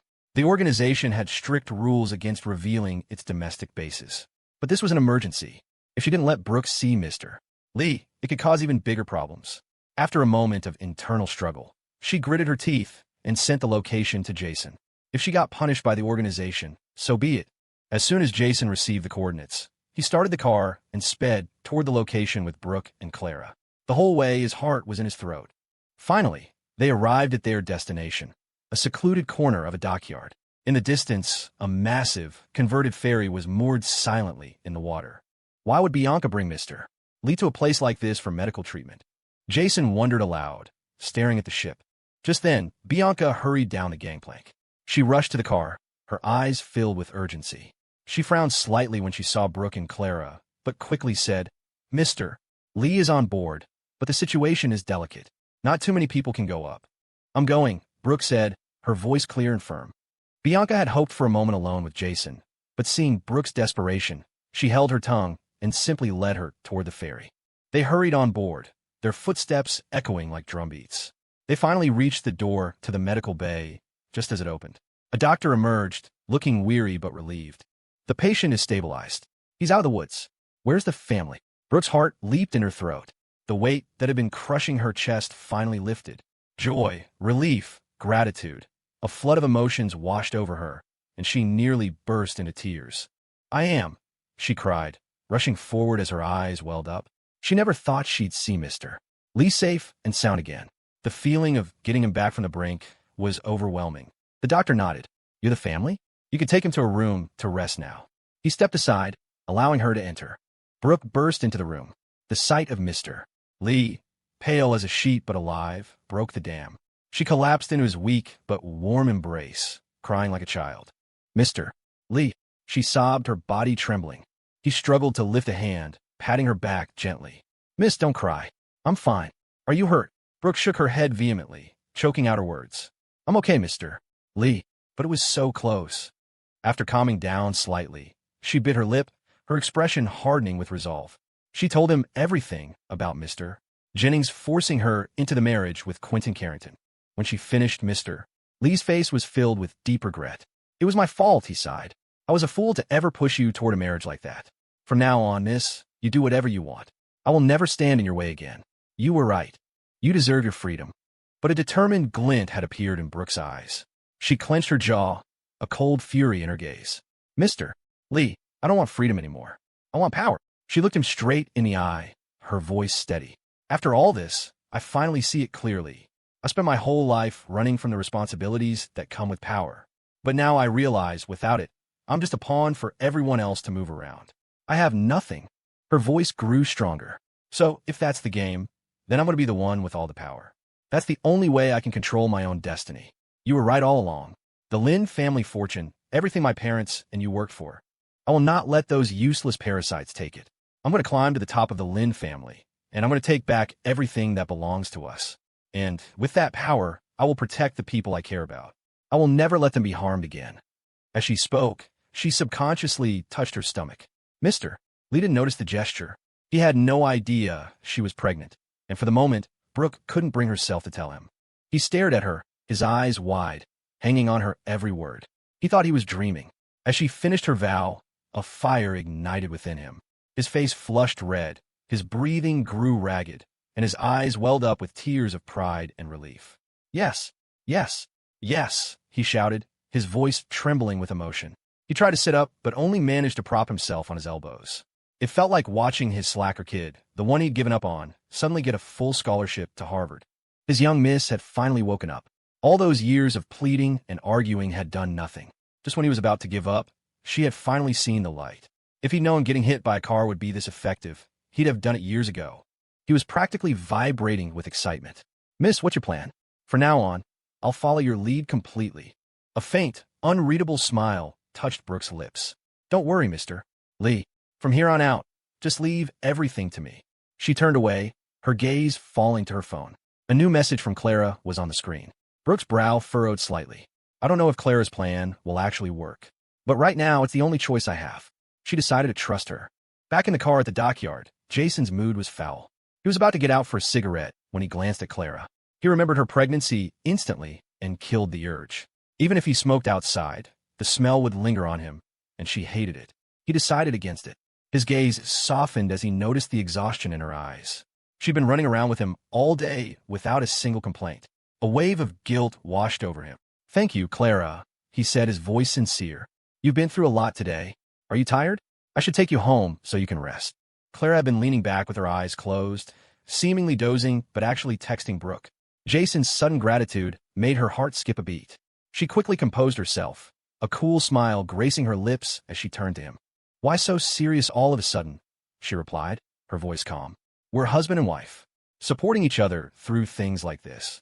Isn't that what we're supposed to do? Of course, she hadn't helped Brooke out of the goodness of her heart. Brooke had promised her a month without trying to see Jason, a month of space for just the two of them. It was a deal Clara knew she couldn't lose. Jason stared at Clara, utterly baffled. He never expected her to say something like that. A profound sense of guilt gnawed at him, like 1,000 ants chewing at his heart. Today, It's all been resolved, he stammered, his voice trembling slightly. I'll take you home to rest. He watched her face carefully, terrified of seeing even a hint of resentment. But Clara just smiled, a radiant expression that could outshine the spring sun. She tucked a loose strand of hair behind her ear. I don't really want to go back to the hospital yet. I'm a little hungry. I haven't eaten. Jason glanced at his watch. It was late. Most restaurants would be closed. He hesitated for a moment before offering gently. We probably won't find anything open this late. How about we go home? I can cook for you. His eyes were full of a hopeful, tender light. A flash of genuine surprise crossed Clara's face, and she nodded without hesitation. Yes, that would be wonderful. Her smile widened, transforming her from the Ice Queen CEO into someone else entirely. Jason's gaze fell on her, warm and melting. He started the car and began the drive back to the Sterling estate. The journey was a whirlwind of emotions for him. As the scenery blurred past the window, memories washed over him. When the car finally stopped outside the estate, he stood at the gates for a long moment, his feelings too complex for words. There was a time when he'd been filled with nothing but resistance for Clara, when all he wanted was to escape her, to escape this gilded cage. But now, standing here again, he realized something fundamental had changed. He had brought her back here willingly. Clara noticed his strange expression. Honey, what are you looking at? Jason snapped back to the present, offering a small smile. Nothing, just thinking about the past. He gently took her arm and escorted her into the mansion. Clara watched him, a secret, cunning smile playing in the depths of her heart. Their thoughts were perfectly aligned. She had never imagined a day when Jason would willingly return to this place with her. But here he was, and more importantly, they were bound by something unbreakable now. He finally, completely, belonged to her. Inside, the staff saw them and froze in collective shock. The sight of Jason carefully helping Clara was so bizarre, so completely out of character, that they could only stare. Everyone knew Mr. Sterling couldn't stand the sight of the young miss. He tried to run away 3 or 4 times, each time being dragged back in a dramatic spectacle. And now he wasn't running?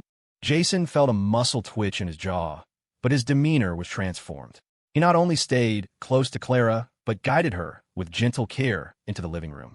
Feeling the weight of all their stares, he awkwardly settled her onto the plush sofa. What would you like to eat? He asked, a note of genuine concern in his voice. Clara tilted her head, a soft smile on her beautiful face. Anything is fine. As long as you're the one making it, I'll love it. Jason felt an unexpected blush creep up his neck, his heart thumping. He hesitated, then turned and walked into the kitchen. Soon, the sounds of pots and pans filled the air. Knowing how picky Clara's palate was, he expertly prepared 2 different kinds of pasta, hoping one would please her. Clara watched his back, her satisfaction growing. The staff, meanwhile, looked on in horror, one of them discreetly sending a text to the matriarch. Ma'am, you need to come home. Mr. Sterling has been possessed. Back at the Lynn estate, after Jason had left with the women, Mr. Jennings's face was a thundercloud. He glared at his subordinate. What are you standing around for? Get someone on Brooke Lynn. Don't let her out of your sight. The subordinate looked confused. Boss, didn't we agree to call off the marriage arrangement? Why now? Before he could finish, Jennings slammed his fist on the table, his eyes bulging. Who said I was calling it off? Letting them go was a tactical retreat.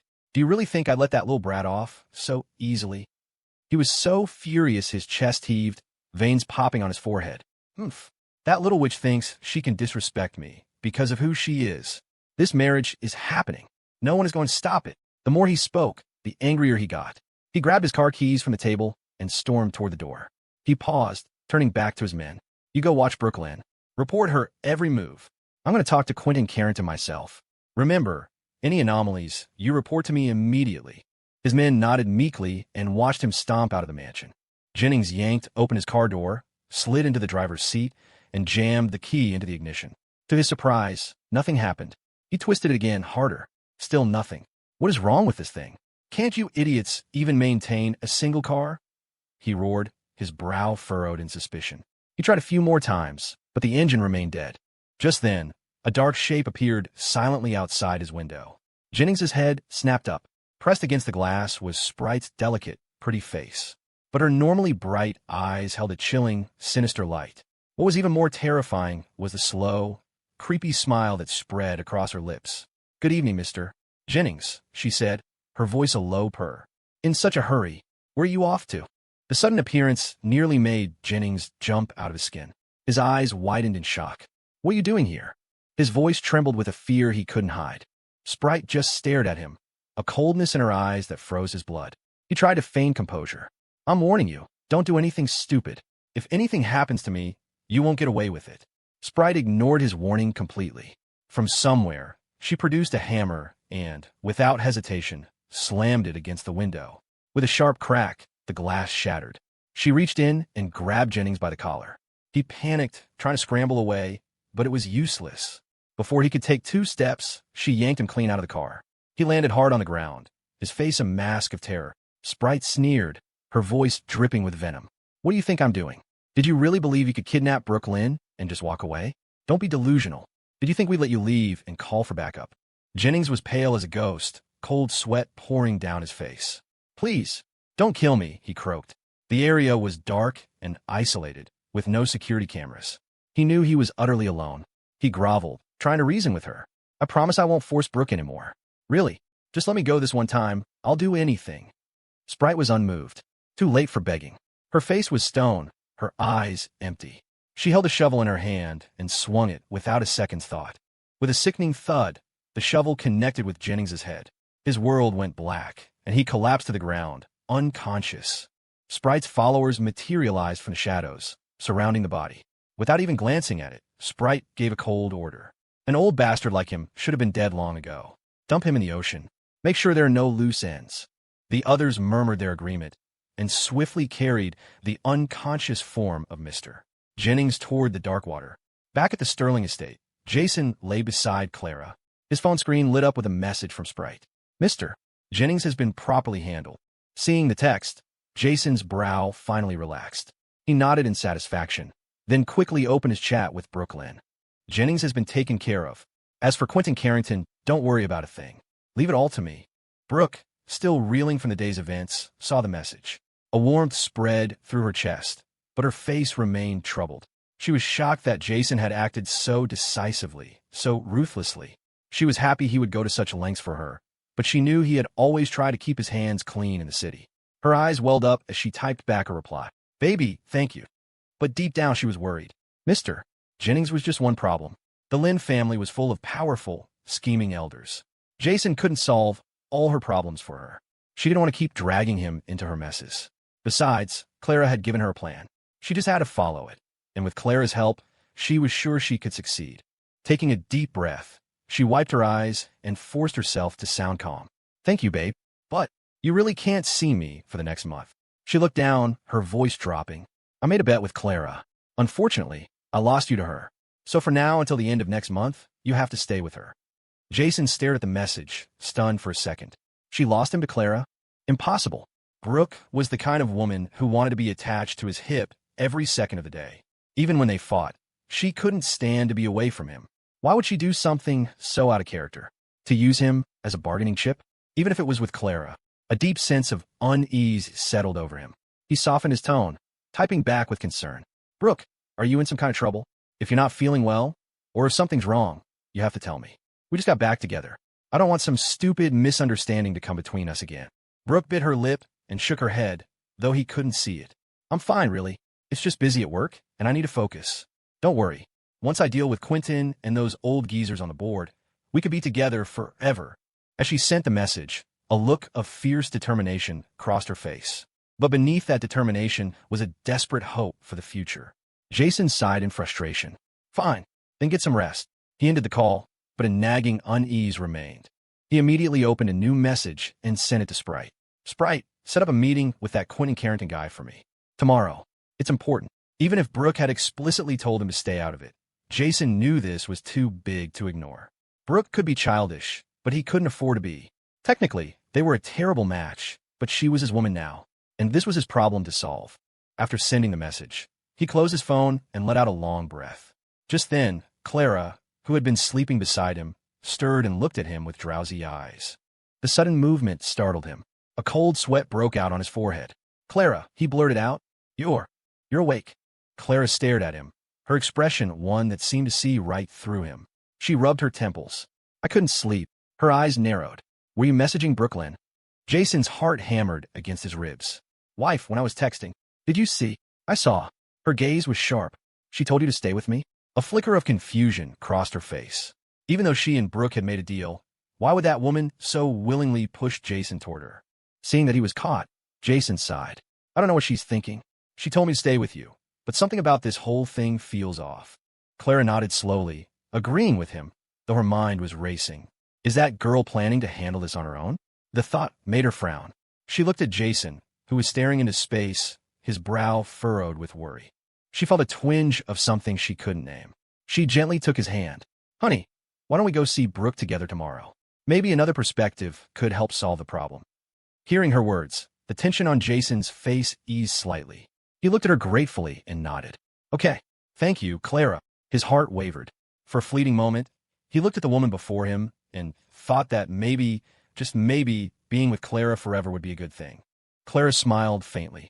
We're husband and wife. No need for thanks. I'd do anything to help you. Besides, once you've sorted things out with Brooke, we can finally have some peace and quiet for ourselves. A cunning glint sparkled in her eyes. Meanwhile, on the Echelon ferry, Brooke had just hung up with Jason when she looked up and saw Ava standing silently outside her cabin door. Ava smiled and pushed the door open. Miss Lynn, she said before Brooke could speak. My boss sent me to assist you. From today on, I'll be at your disposal. Brooke was taken aback. She frowned. Just you? Your boss only sent one little assistant? And no offense, but you look like you'd break in a strong wind. Are you sure you can handle this? She sized up the girl, who looked to be about her age. Ava's smile tightened. If she weren't exercising extreme self-control, she would have lost it. You could question her fashion sense, her taste in men, anything, but you did not question her abilities. She was the runner-up in a global martial arts championship, for God's sake. Seeing Brooke's unconvinced expression, Ava gritted her teeth. She picked up a glass from the table and hurled it across the room.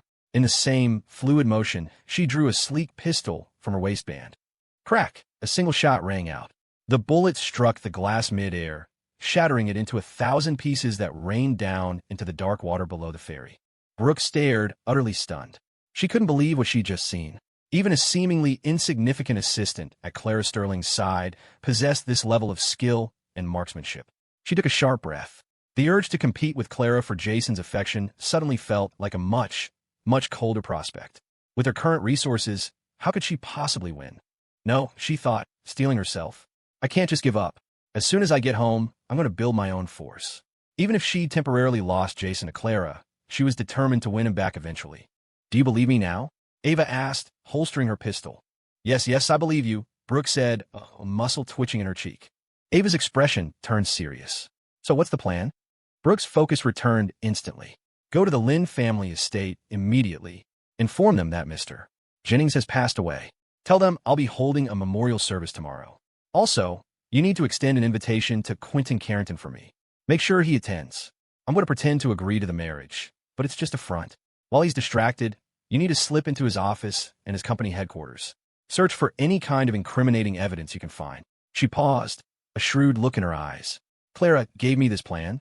She said it's a bit amateur, but it should be more than enough to handle a guy like Quinton.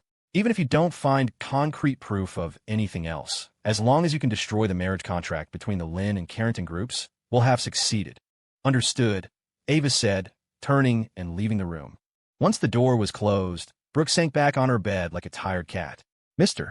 Lee, resting in the adjacent bed, spoke up, his voice full of suspicion. Is this really going to work? Clara Sterling would actually help you. He didn't trust it. It wasn't that he thought Clara was a bad person, but Brooke had gone out of her way to antagonize her. If Clara was truly helping his miss, he'd have to admire the woman's magnanimity. Brooke frowned. Don't worry about it, Mr. Lee. At first I was suspicious too, but for some reason, my gut tells me to trust her this time. And besides, with Clara's personality, she wouldn't stoop to using cheap tricks to deal with me. She bit her lip, a flicker of nervousness in her eyes, but she pushed it down. There was nothing to do now but wait. Elsewhere, Quinton was grimly dressing the wound on his hand when his phone lit up with a message from Brooklyn. Mr. Carrington, I'll see you at the memorial service tomorrow. A cold smile spread across his face. He figured she'd finally come to her senses. After all, if she refused the marriage, her company would have to forfeit half its assets. Any sane person would choose to compromise. His mood improved slightly, just as his assistant spoke up. Sir, Mr. Jason Miller has sent a message. He'd like to meet with you tomorrow. Quinton frowned. Jason Miller was a big name in the city. Why would he want a meeting at the same time? Still, he already had a firm arrangement with Brooke. He waved a dismissive hand. Tell him I have other plans tomorrow. He can reschedule. With that, he went back to bandaging his hand. The next morning, Jason had barely opened his eyes when his phone chimed. It was a message from Sprite. Quinton Carrington has refused your meeting. He says he's attending a memorial service for Mr. Jennings hosted by Brooke. He said to reschedule. Jason's face hardened. A sense of alarm prickled at him. What is Brooke up to? Why would she arrange a meeting with Quinton at a time like this? The more he thought about it, the more suspicious it seemed. He had to go there and see for himself. He glanced at the bed beside him. Clara was still fast asleep, her face calm and beautiful. He couldn't bear to wake her. He slipped out of bed as quietly as possible, dressed, and whispered into his phone to Sprite, "Send me the location of the memorial service." He hung up, opened the door, and slipped out. The address came through moments later.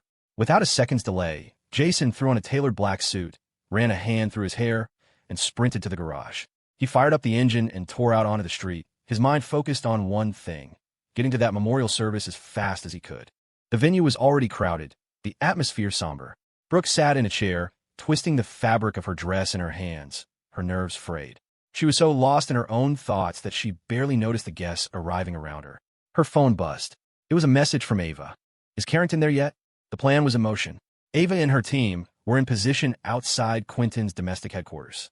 The moment he showed up at the service, they would move in. Destroying the paper contract was the primary objective. Thankfully, Mr. Jennings could only sign on behalf of the company, not as Brooke's legal proxy, which meant it had to be a physical document. Finding it would just take time. Brooke's role was to be the perfect distraction. She typed back a reply. Not yet. The instant she hit send, a familiar, repulsive voice sounded in her ear. Miss Lynn, waiting for me? I didn't expect we'd meet again so soon, especially like this. Brooke's head snapped up. Quinton Carrington was standing before her, a smug, lecherous smile on his face as his eyes roamed over her body like she was prey in a trap. The look made her skin crawl. That look in his eyes felt like it had hooks, greedily tracing the lines of her body until she wanted to scream. She clenched her jaw, her hands balling into fists. It took every ounce of her self-control not to lash out. The plan, she reminded herself. Stick to the plan. Forcing a cold smile, she said, "You really think highly of yourself, don't you, Mr. Carrington?" The remark wiped the smugness right off his face. His brief satisfaction at her apparent surrender evaporated. "How, is it self-love?" he retorted, recovering quickly. "A man of my caliber. Am I not worthy of your affection?" Before he could continue, Brooke cut him off. "Don't get ahead of yourself. I may have agreed to this marriage, but let's be clear. This is strictly a business arrangement. You'd be wise not to get any other ideas." Quinton sneered. "That's not for you to decide anymore. Once we're married, a lot of things become business as usual." "What other ideas?" "A husband and wife being intimate. What's wrong with that?" He gave her a provocative look, daring her to argue. Brooke stared at him, silently cursing his filthiness. Furious, she pulled out her phone and furiously typed a message to Ava. "Ava, have you found a contract?" Situation critical. At that moment, Ava was leading her team through Quinton's mansion, having already scaled the perimeter wall. They moved like ghosts through each room, meticulously searching for the contract. But as the minutes ticked by, there was no sign of the few thin sheets of paper. Suddenly, she heard footsteps approaching. Damn it, she thought, signaling for her team to freeze. Through a crack in the door, she saw several of Quinton's bodyguards heading their way. They were about to be discovered. That bastard must have hidden it somewhere else, she cursed. She couldn't leave empty-handed. Making a split-second decision, she plugged a USB drive into the computer on Quinton's desk. As the data transfer bar quickly filled, her heart began to steady. Once the download was complete, she carefully removed the drive. She and her team slipped away just before the guards rounded the corner. Outside, Ava immediately messaged Brooke. "Brooke, no contract, but I downloaded data from his computer. It should be enough for now. Get out of there. Be safe." Brooke opened the message, her heart sinking. The flicker of hope she'd been clinging to was instantly extinguished. But before she could even process her disappointment, Quinton's nauseating voice was back in her ear. "What's wrong, Miss Lynn? You don't look happy. Why don't we go to a private room and rest for a bit?" He grinned, his disgusting gaze still crawling all over her. He reached out an arm, attempting to snake it around her shoulders. "You should be grateful a powerful man like me is willing to marry you. From now on, you could just be a good little housewife. And if you dare to disobey, well, I can't say for sure what might happen to that Mr. Lee of yours. The words hit Brooke like a physical blow. A bloody, cold dread crept up her spine, and her fury erupted like a volcano. She hadn't realized Quinton was in on it with Jennings. What did you say? Her voice was so cold it could freeze the air. Mr. Lee's car accident. You were involved. Quinton just looked bored. So what if I was? He's just a butler. Did he really think he could negotiate with me? His arrogance was the final spark. All of Brooke's rationality vanished. She couldn't tolerate this man's utter disregard for human life and dignity. She swung her hand with all her might. Smack! The sharp sound echoed through the hall. Quinton staggered back, nearly falling. He clutched his face, his eyes wide with shock and rage. But Brooke didn't flinch. She glared at him, murder in her eyes. The sudden violence drew the attention of everyone at the memorial service. A murmur went through the crowd, but no one dared to intervene. The five-fingered print on Quinton's cheek burned like a brand. You bitch, he roared, grabbing her arm viciously. That's the second time. Do you think I don't have a temper? But Brooke was lost to a storm of manic rage. Her eyes were bloodshot, her body trembling. The moment he touched her, she exploded. Get off me, she shrieked, snatching a glass bottle from a nearby table and smashing it over his head. The bottle shattered, sending sharp fragments flying. Quinton cried out as blood streamed down his forehead. He stumbled, dazed. This woman was a damn warrior. This wasn't the delicate heiress he'd been expecting. She was worth 10 of Vivien's sous. Damn you, he cursed, clutching his bleeding head. His public humiliation was complete. He turned to his men. You useless idiots, what are you waiting for? Grab this crazy bitch. His bodyguards hesitated. This was a memorial service. Starting a full-blown brawl would be a PR nightmare. One of them began cautiously. Sir, maybe this isn't the best place. What's not good about it? Quinton bellowed. She's my fiancée. I can do whatever I want with her. She doesn't want to marry me? Fine. Grab her and take her to the wedding venue. Let's see how she resists then. The men fell silent. They knew better than to argue. Besides, they were genuinely worried the unhinged Brooke Lynn might actually hurt someone. One of them made a decision, quickly drawing a syringe from a medical kit. Before Brooke could react, he plunged a needle into her arm, injecting a powerful sedative. Her struggles ceased instantly. Her body went limp, all the fight draining out of her. Quinton gave his men a pointed look. They understood immediately, waving over a group of waiting makeup artists. The women professionally and gently lifted Brooke and carried her to a nearby dressing room. Only then did Quinton turn to face the silent crowd. He composed himself, a pained, false expression on his face. Ladies and gentlemen, my sincerest apologies. My fiancée, her mental state is somewhat unstable. I hope she didn't cause too much of a disturbance. He sighed dramatically. As it happens, today was our intended wedding day. Since you are all here, why don't we move next door? Please join us and witness our happy moment. He smiled and gestured for them to follow. The stage was set for a disaster, or perhaps for a hero. 10 minutes later, Jason arrived with Sprite, his face grim. The scene that greeted them was surreal. The memorial hall, which should have been filled with people, was completely empty, save for a few janitors cleaning the floor. A terrible premonition seized him. He strode over to one of the cleaners. Excuse me, where did everyone go? Why is the service over? The janitor looked up, surprised. Oh, you didn't hear? It was quite a show. That Miss Lynn and Mr. Carrington had a huge fight. They said she was having some kind of episode. So Mr. Carrington decided to just take her and have the wedding right now. Everyone followed them over there. Jason's face went pale. Quinton was moving that fast? And why would Brooke agree to meet him at a memorial service in the first place? Just then, Ava's car screeched to a halt outside. She had come to debrief with Brooke, but found the venue empty except for Jason's car. She rushed inside and saw him standing there. Jason saw her at the same time. What are you doing here? He demanded, his eyes cold. Ava flinched. Our boss sent me to help Miss Lynn. His expression darkened instantly. This meeting at the memorial service. This was your idea, wasn't it? He knew Brooke wouldn't have come up with such a convoluted plan on her own. Ava panicked, her eyes darting around. She didn't know what to say. As the tension thickened, a familiar, cool voice cut through the air. I told her to do it. This whole thing was my idea. Jason turned. Clara was standing behind them, her face an unreadable mask. The anger that had been building in him instantly deflated, replaced by bewildered frustration. Clara, why wouldn't you discuss this with me? He asked, his brow furrowed. Why would you teach her something so reckless? Clara's eyebrows shot up. You're that concerned about her? The question was laced with ice. Because I taught her a little trick, you get angry? That's not it, Jason gritted out. Clara lifted her chin. She begged me for help. I felt sorry for her, so I taught her a way to get rid of Quinton Carrington. We were going to handle it quietly, without you knowing. I didn't expect him to go completely off script. You two were being reckless, Jason said, his voice laced with frustration. Quinton Carrington isn't some fool you can easily trick. God knows what's happening to Brooke right now. Seeing the raw worry on his face, Clara stepped forward. Don't panic. I already discussed contingencies with Brooke. She pulled a small, sleek device from her pocket. I gave her this locator beacon. As long as she's conscious and can press the button, we'll get her exact location instantly. Jason's clenched jaw relaxed slightly, but the anxiety in his eyes remained. I guess that's all we can do for now, he sighed. He turned to Sprite. Sprite, start digging. I want all available information on Brooke, and I want to know where Quinton Carrington is holding this damn wedding.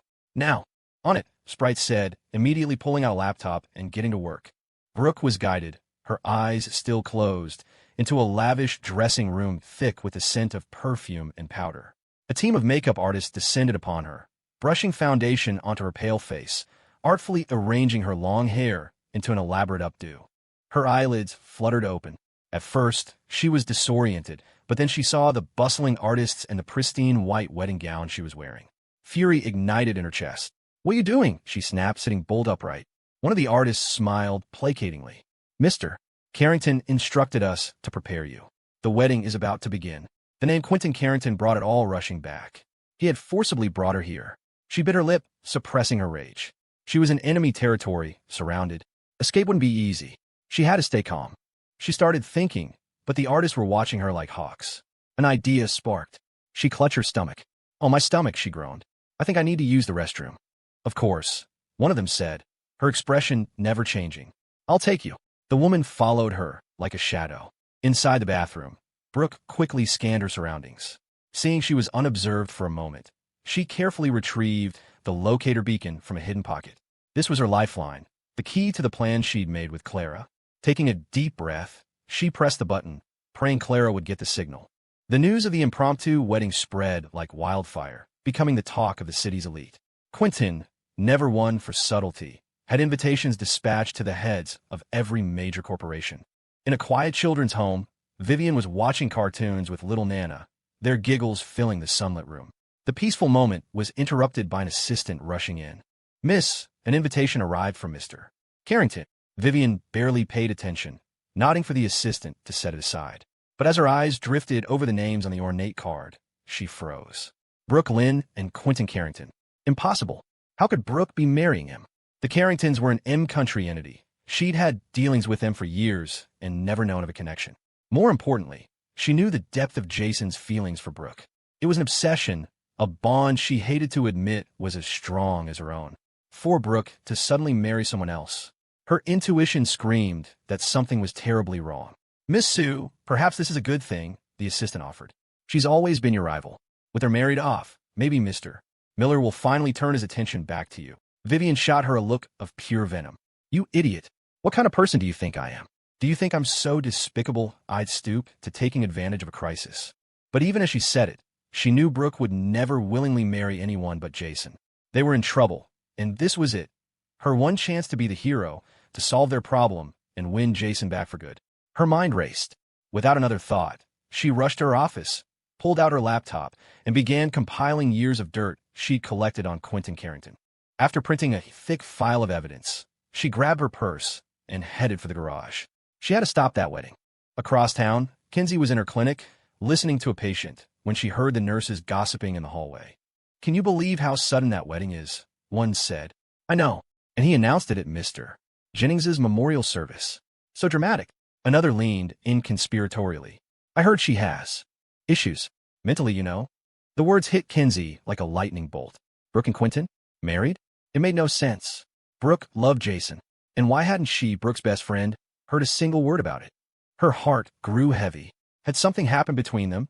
As the nurses chattered, Kinsey noticed one of them, a younger nurse named Jackie, had gone pale, looking incredibly guilty. Kinsey's instincts kicked in. Jackie, she said, approaching her gently, you look upset. Do you know something? The nurse looked terrified. I just did Miss Lynn's checkup a couple of days ago, she stammered. I found out she's pregnant. 1 week along. But, with all this happening, I don't know what it means. The world tilted on its axis.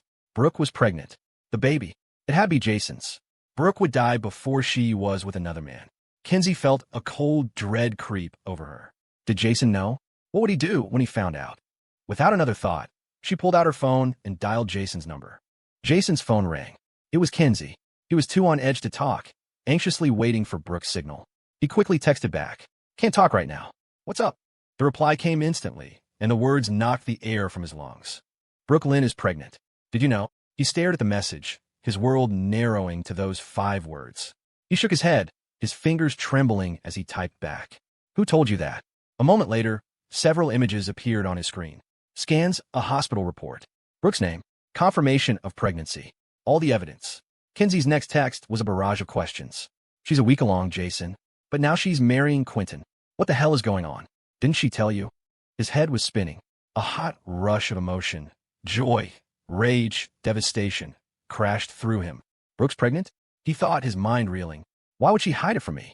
Why would she be so stupid as to face Quinton alone while pregnant? I didn't even know she was carrying my child. His eyes turned red. He wanted to tear the world apart to get to her, to hold her. At that exact moment, the locator beacon in Clara's hand lit up, sending a wave of relief through them. But the feeling was short-lived. A man in a sharp suit approached them, holding out a festive red wedding invitation. Mr. Miller, Miss Sterling, the man said with a provocative smirk. Mr. Carrington requests the honor of your presence. He insists you grace them with your attendance. The sight of that garish red envelope made both Clara and Jason's faces turn to stone. Jason snatched the invitation, his knuckles white, the veins on the back of his hand bulging. The fury in his heart, which had been simmering for hours, finally erupted. It was only in this moment, seeing this invitation for her wedding to another man, that Jason truly understood the place Brooke Lynn held in his heart.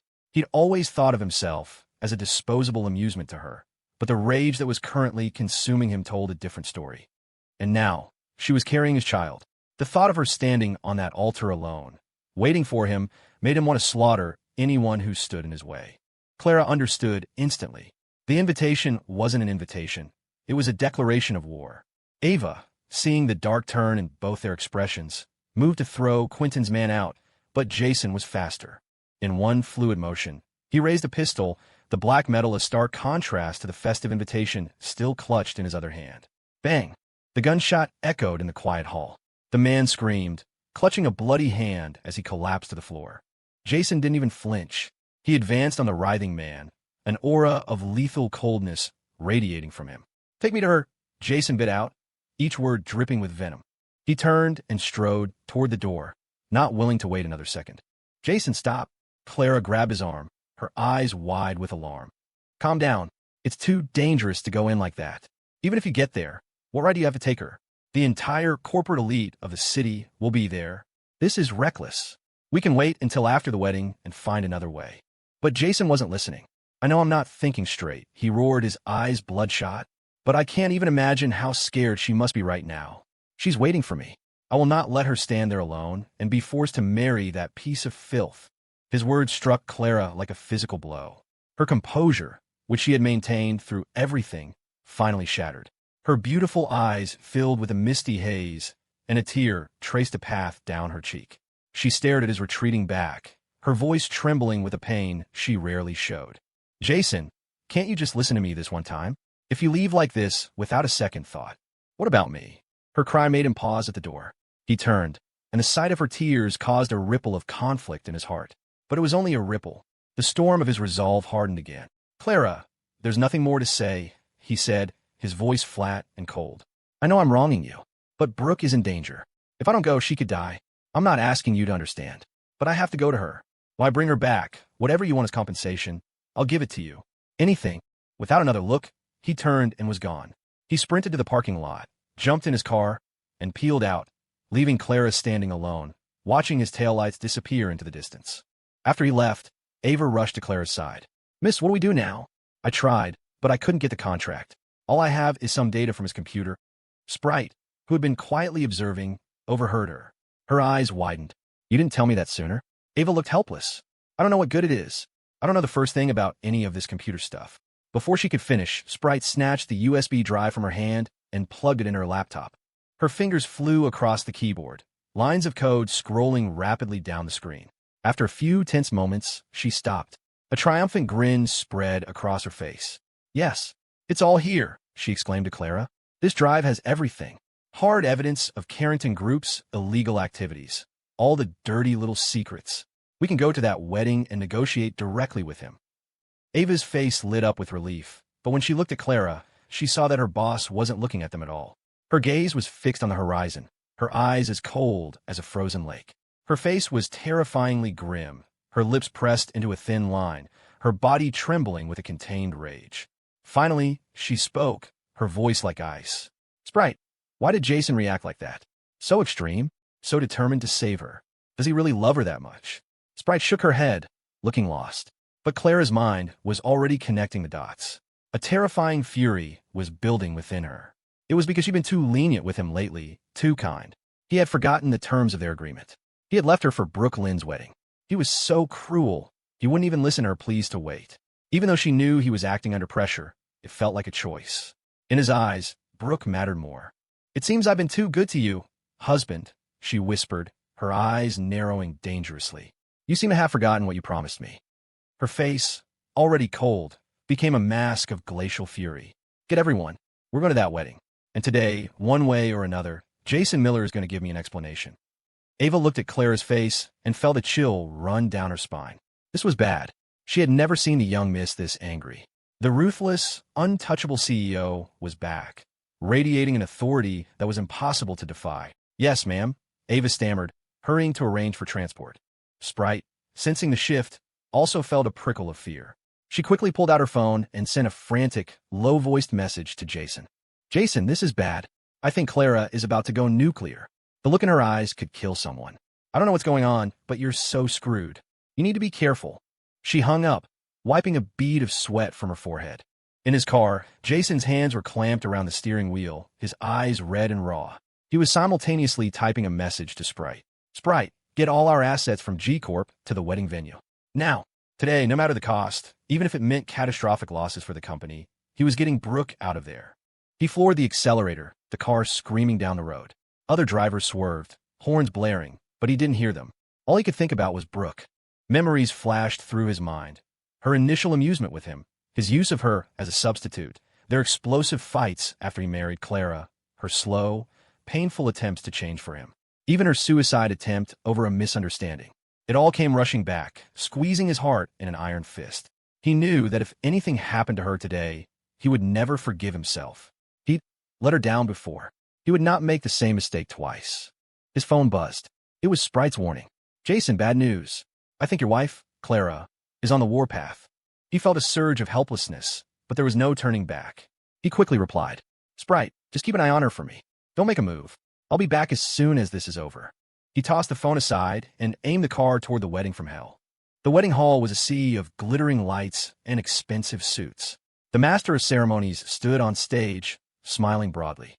"Dear friends, we are gathered here today to witness a sacred and romantic union. I now declare this wedding officially begun." Thunderous applause filled the room. Business elites mingled, and their wives dripped with jewels.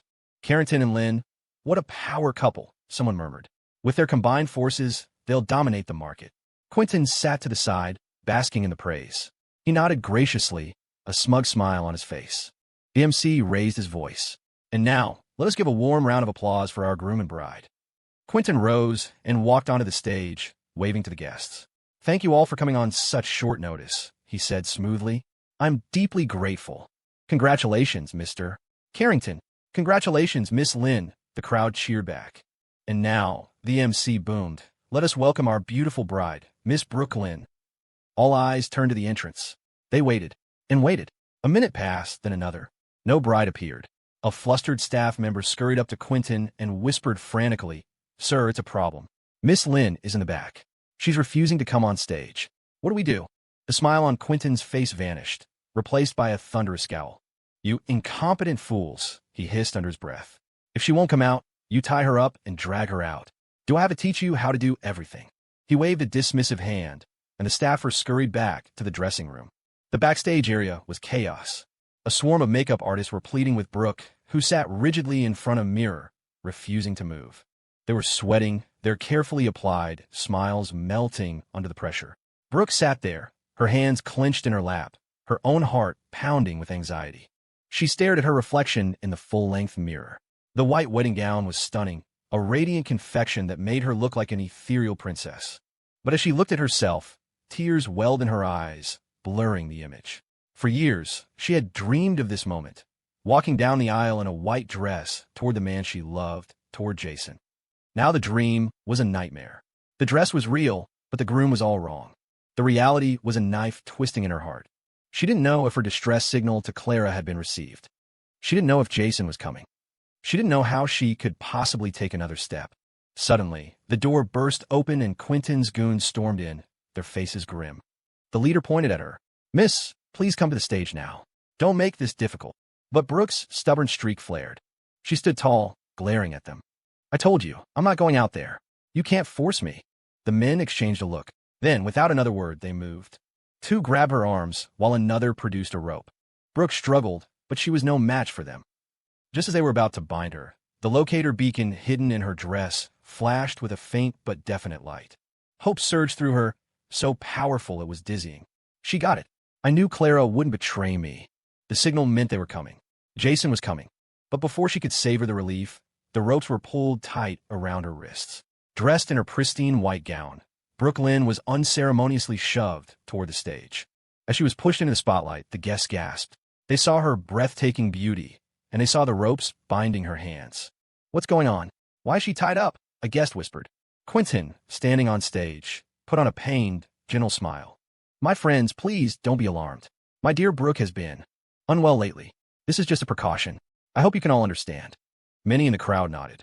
Brooke's struggles with her mental health were a poorly kept secret in their circles. Brooke, however, stared daggers at Quinton, her eyes burning with pure hatred.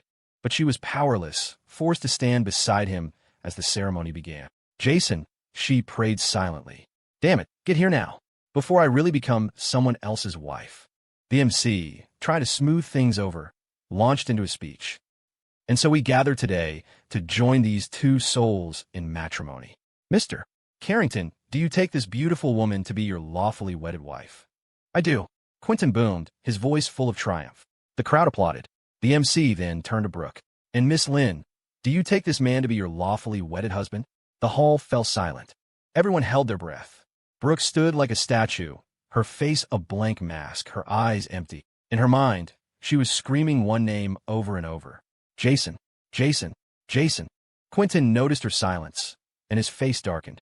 He leaned in close, his voice a venomous whisper only she could hear. "Don't be an idiot. If you don't say yes right now, I'll make sure your dear Mr. Lee disappears from this world permanently." His threat snapped her back to reality. She looked at him, her eyes filled with a loathing so intense it was almost a physical force.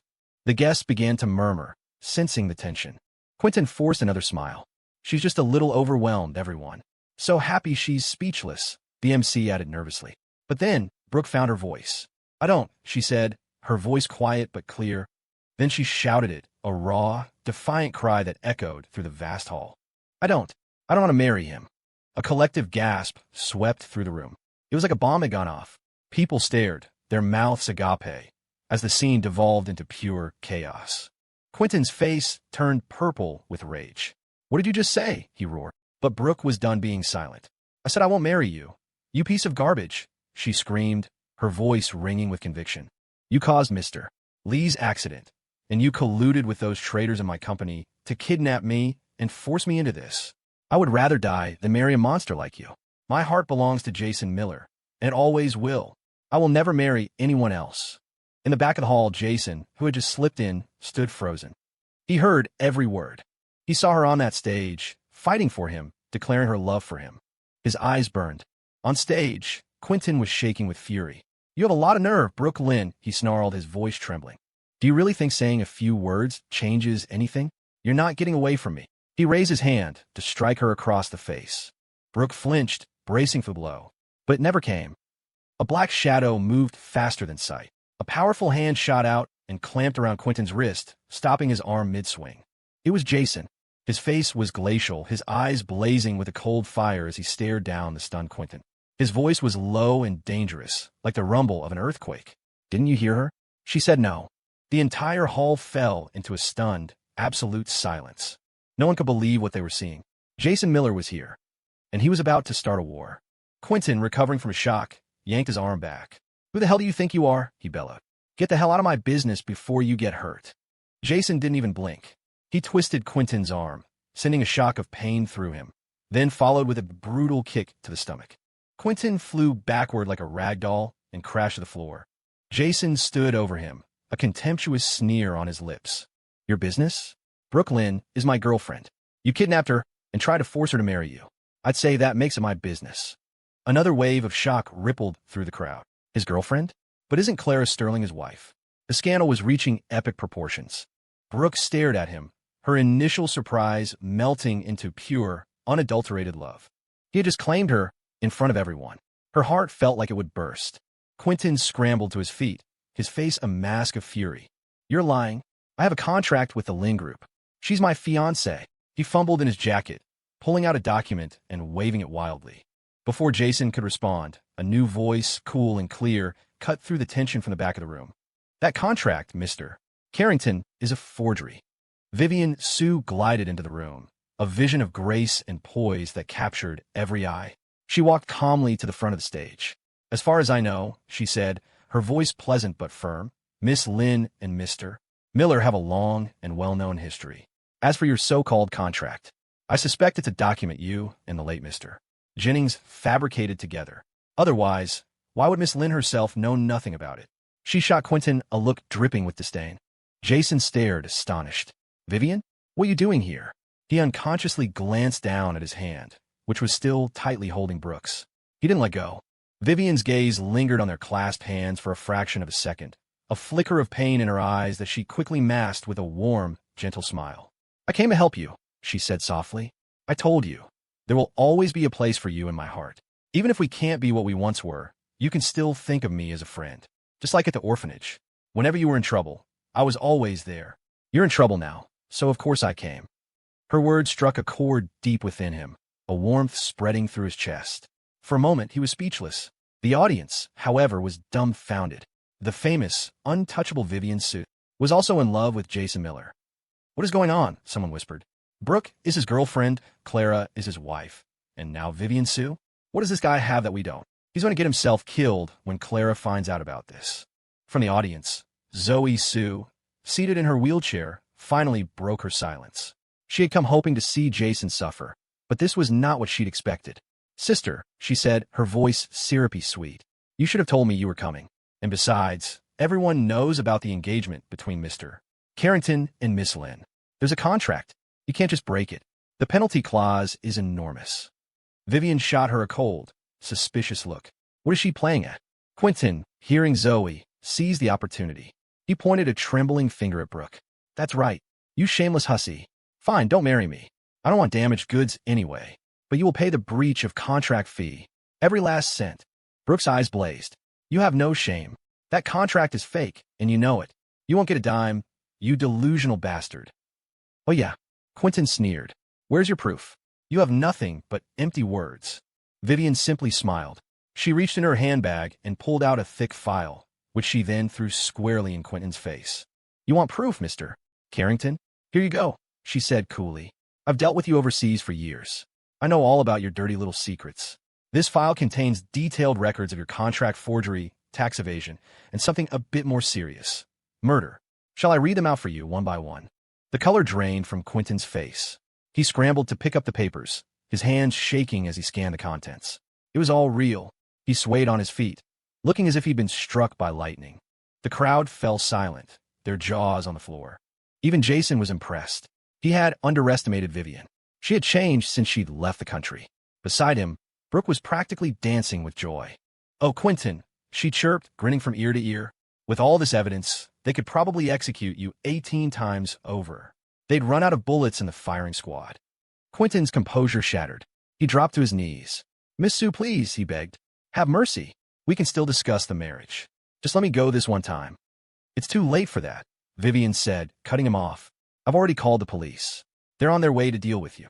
As if on cue, the main door swung open and Captain Davis of the NYPD strode in, followed by a team of officers. They moved swiftly toward the stage. Before Quinton could react, Davis snapped a pair of handcuffs on his wrists. Quinton Carrington, you're under arrest for multiple felony charges. You have the right to remain silent. Quinton's face contorted with rage. He glared at Vivien. Don't get too comfortable, Vivien. You think this will stop me? I changed my citizenship years ago. The most you can do is have me extradited. Your police have no power over me. Vivien just smiled, a chilling, predatory expression. Is that so? Well then, you'd better pray you make it to the extradition hearing in one piece. You have so many enemies. It would be a real shame if you were to get into a fatal car accident on the way. The threat hung in the air, and Quinton's face went white with terror. He finally understood the depth of the danger he was in. As Davis began to lead him away, Quinton frantically looked toward Zoe in the audience. Miss Sue, help me. We can negotiate. Then he turned to Vivien. Whatever you want, I'll give it to you. Zoe hesitated, then slowly wheeled herself forward. Sister Vivien, she said softly, is this really necessary? If we negotiated with Mr. Carrington, I'm sure we could reach a more profitable outcome for everyone. Jason and Brooke, listening silently, felt their blood run cold. They hadn't realized Zoe was involved in this. For Jason, a murderous rage began to build.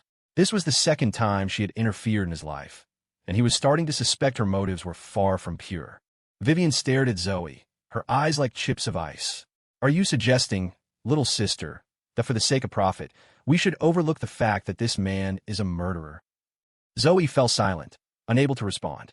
Vivien turned back to the police captain. Captain Davis, please take him away. Ensure that he is processed according to the full extent of the law. No special treatment. You have my word, Miss Sue, Davis replied. As they led Quinton past Jason, their eyes met. Jason's gaze was a promise of death.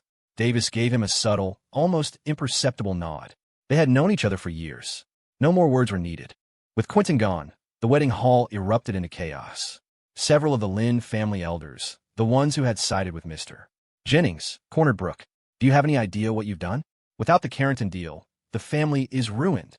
Others, smarter and more cowardly, try to slip away in the confusion. Jason's cold, murderous gaze flickered to one of his men.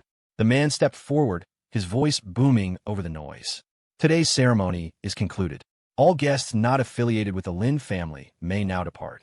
As guests scrambled for the exits, another group of men in black suits appeared, surrounding the remaining Lynn family members. The atmosphere turned deadly. Zoe Sue sat in her wheelchair, watching Jason on the stage, her heart filled with a burning hatred. A bloodbath was coming for those elders, but it was no concern of hers. Let them die. Zoe shook her head with a sigh of weary resignation, then turned her wheelchair and left the hall. The elders who had tried to escape were not so lucky. Jason's men blocked their path. Gentlemen, one of them said without a hint of warmth. You can't leave just yet. The elders paled. One of them, puffing out his chest, pointed a trembling finger at Jason. Jason Miller, what is the meaning of this? The wedding is off, fine, but why are you holding us here? Jason ignored him completely.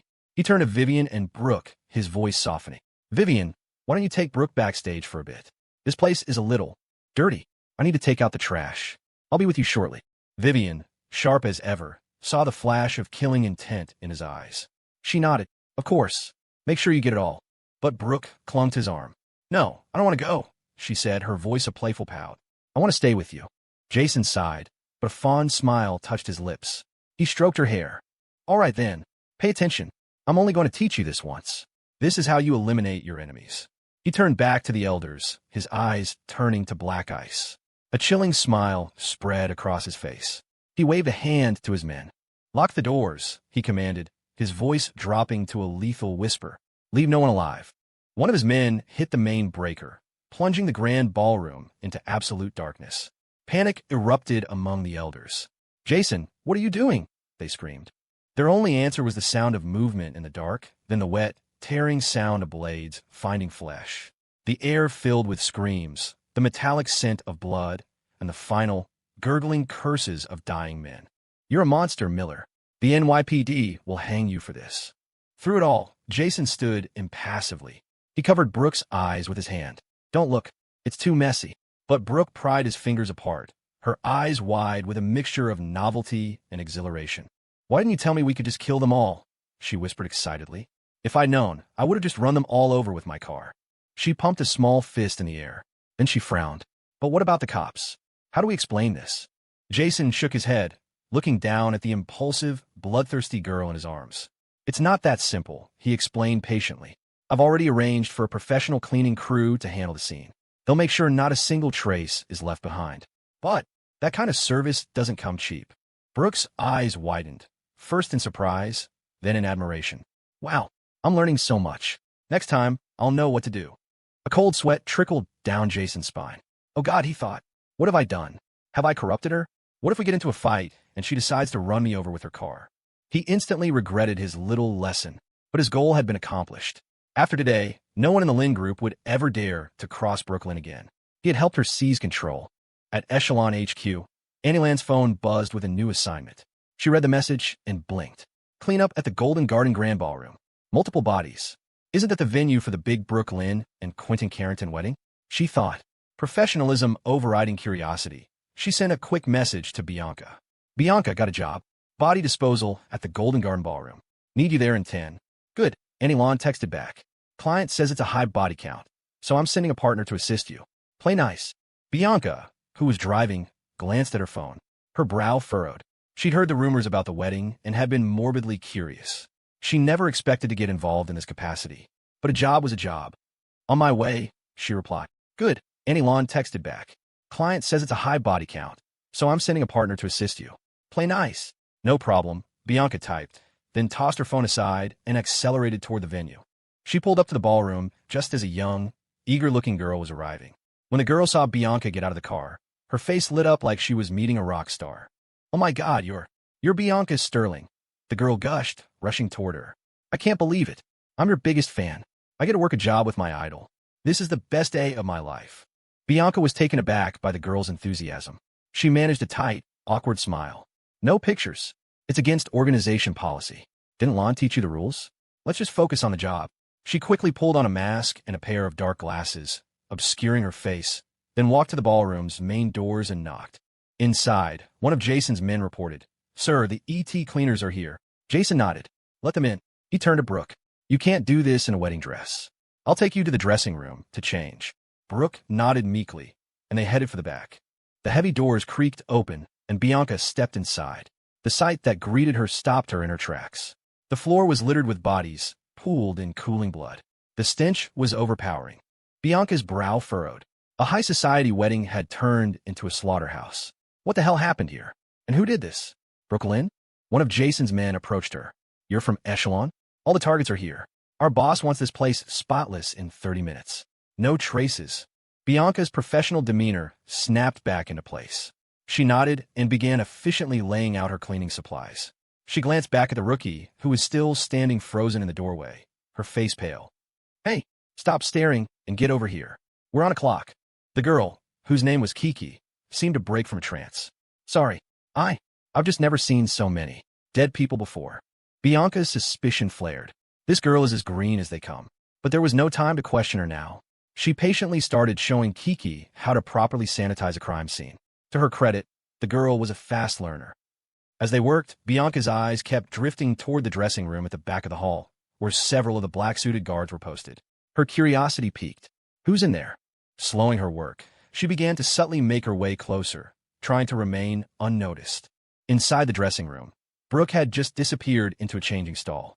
Jason and Vivien stood waiting outside in a slightly awkward silence. Jason finally broke it. "Vivien, thank you again. If you hadn't shown up when you did, I would have had to use force." He knew Sprite had gotten him evidence, but Vivien's arrival had been faster and more dramatic.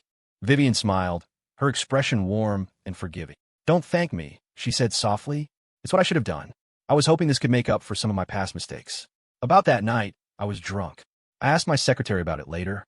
I found out you had told my staff to message Brooke, but they intercepted it. It caused a terrible misunderstanding between you two. I came today to help, but also to explain that to her. As for the secretary, I've already fired her." Her words hit Jason with another wave of guilt. He felt deeply indebted to her. "Vivien, you didn't have to do that," he said, his voice hoarse. "None of this was your fault." For a moment, he was flooded with regret. He couldn't help but wonder what would have happened if they had never been forced apart, if she had never gone abroad. But the past was the past. Vivien's gentle gaze never left his face. Finally, unable to hold back any longer, she whispered, "You don't have to feel so torn, Jason. If you really want to thank me, then just give me another chance. Let me come back to you." Jason fell silent. The faces of Clara and Brooke flashed through his mind, a chaotic jumble of emotion. He didn't know what to say. Before he could form a reply, the door to the changing room swung open. "I'm ready," Brooke announced cheerfully. "What are you two talking about?" Vivien saw she had lost her moment. A flicker of disappointment crossed her face, but she recovered instantly. "Oh, nothing much," she said with a bright smile. "Just that Clara is probably on her way here. If you don't want to get caught, you'd better leave now." She gave him a pointed, worried look. The mood shifted. Jason and Brooke exchanged an awkward glance. "Well, I should be getting back to the children's home," Vivien said. "If you need anything else, just call me." She turned and walked away, her posture perfect and poised. Outside, Bianca had just reached the dressing room door. Hearing footsteps, she quickly ducked behind a corner. A few seconds later, Vivien emerged. Bianca held her breath until she was gone, then peeked into the room again. Her eyes lit up. Jason was there, and beside him, Brooke Lynn. "Brother is here." The thought brought a jolt of joy, but it was quickly followed by a dark realization. This was supposed to be Quinton's wedding, but Quinton was gone, and in his place were Jason and Brooke, surrounded by bodies. Did brother kill all these people? For her. Her gaze fell on Brooke, and her eyes burned with a scarlet jealousy. It's because of this old woman. He exposed himself. He killed for her. Does he really love her that much? Inside, Jason watched Vivien's retreating form, then turned to Brooke, his expression complex. "You heard all of that, didn't you?" Brooke nodded, looking down at her feet like a guilty child. She had heard, which was why she had chosen that exact moment to interrupt. Jason sighed, his gaze dropping to her stomach. After a long pause, he said, "I know what you're thinking. You don't want to be with Vivien. But is there something else you're hiding from me? Like the fact that you're pregnant? Why didn't you tell me?" Brooke's head snapped up, her eyes instantly red and filled with disbelief. How did you know?" she whispered. "Kinsey told me," Jason said, his voice weary. "If she hadn't, were you just going to keep it a secret forever? This is our child, Brooke, and you didn't tell me. You just ran off to confront Quinton on your own. What if something had happened to you?" His words were sharp, but laced with a profound helplessness. Tears streamed down Brooke's face. "I just wanted to solve the problem myself," she sobbed. "And I didn't know how you felt. I didn't know if you even wanted this baby. What if you told me you didn't?" Jason's heart clenched. "Do you really think so little of me?" he asked, his voice cracking. "That I'm that irresponsible? This is our child. How could I not want our child? How could you even think that?" He gently lifted her chin, forcing her to look at him. "But what about Clara?" she wept. "It's so complicated." Jason looked at her, the fight draining out of him. He took a deep breath. "Let me handle Clara," he said softly. "I'll take care of it. I promise I'll give you a satisfactory answer." His words were the anchor she needed. Her fear finally subsided, replaced by a wave of love and relief. She threw herself into his arms and cried, letting it all out. Outside, Bianca felt the blood drain from her face. She had heard everything. Brooke Lynn is pregnant. She's having brother's baby. The thought was like a physical blow. Why her? Why does she get to have his child? Bianca had never even had a chance to be with him, and this woman was already carrying his baby. Does Auntie Clara know? She wondered frantically. If she finds out, will she let Brooke keep the child? Bianca was torn. Part of her wanted to tell her aunt, to destroy Brooke's happiness, but she knew how much Jason cared about both pregnancies, and the shock could be dangerous for Clara. If anything happened to either child, she knew Jason would never forgive her. A slight noise behind her made her jump. She spun around to see Kiki, the rookie, standing there like a ghost. Bianca was so startled she nearly screamed. She clamped a hand over Kiki's mouth. "What are you doing here?" she hissed. Kiki pried her hand away. "I finished cleaning, and you were gone, so I came looking for you." Her eyes drifted into the dressing room. "Hey, isn't that Brooke Lynn? And Jason Miller? I just heard her say she's pregnant with his baby, but isn't he married to Clara Sterling? What is going on?" Bianca's face went pale. "Not another word," she whispered fiercely, making a silencing gesture. "You cannot repeat what you just heard to anyone. Do you understand how much trouble that would cause?" Kiki stared at Bianca's furious expression and nodded rapidly. Okay, I promise. I won't say anything." "Good," Bianca said, her voice still sharp. "Now go back to the car and wait for me. I have things to take care of here." Kiki practically fled. Once she was gone, Bianca crept back to the door and peeked through the crack again. Inside, Jason's phone buzzed. It was a message from Captain Davis. "Sir, everything is in place. We can let Carrington escape whenever you're ready. Here's the location." A slow, cruel smile spread across Jason's face. "Proceed as planned." "Begin now," he typed back. He pocketed his phone and turned to Brooke. "All changed? Good. I found a really fun place I want to take you." Brooke blinked, surprised he was in the mood for surprises. "Where are we going?" Jason just grinned. "You'll see." He took her hand and led her out of the ballroom. Outside, he opened the car door for her, then got in the driver's seat and started the engine. As their car pulled away, Bianca stepped out from the shadows. She had watched the entire intimate exchange. She had seen the gentle way he treated Brooke, and now he was taking her somewhere. The jealousy in her heart burned like acid. A bitter jealousy churned in Bianca's stomach. Where are they going? Her aunt was on her way, so Jason couldn't possibly be running off with Brooke Lynn. Could he? Frowning, she wrestled with her suspicion for a moment before biting her lip and making a decision. She had to follow them. She hurried to her car, slid inside, and fired up the engine, tailing them from a discreet distance. Meanwhile, Kiki turned and walked away, disappearing from Bianca's line of sight. The moment she was clear, the smile vanished from her face as if flash frozen, replaced by an expression of pure, cold indifference. She strode to her own car, parked nearby, pulled out her phone, and her fingers flew across the screen, tapping out message. A text went out to a secure number. "Ms. Sue, the task you assigned is complete. However, I discovered something unexpected. Brooke Lynn is pregnant. I thought this information might be of value to you." Sue sat quietly in the wheelchair in her office, her cold face half hidden in shadow. She couldn't fathom why Vivien, the girl her family had raised for years, would suddenly surface to help Jason Miller. As she mulled it over, her phone vibrated on the desk beside her. She glanced down and saw the message from Kiki. Her eyes scanned the text. The words hit her like a thunderclap. "Brooke Lynn is pregnant." Zoe's eyes widened in disbelief. Brooke Lynn was pregnant, and it was Jason's child? Jason, who was married to Clara Sterling. And Clara was pregnant, too. If Clara found out, given her fragile physical and mental state, the shock could trigger premature labor, or worse. A venomous plan began to form in her mind. If Clara suffered a fatal complication, if mother and babies died, wouldn't that be the ultimate revenge for her own parents? A rapturous smile flickered across Zoe's face. Kiki's voice came through the phone. "Ms. Sue, what are your instructions?" Zoe's eyes narrowed, a sly glint in their depths. "For now, do nothing. I have other plans for Brooke Lynn's pregnancy. If we tell Clara now, there's no guarantee the shock will be severe enough. We need to wait for the perfect moment. Clara is only 6 months along. When she's 8 or 9 months pregnant, that's when we'll let the news slip." She let out a low, wicked laugh. The shock of it then, the betrayal.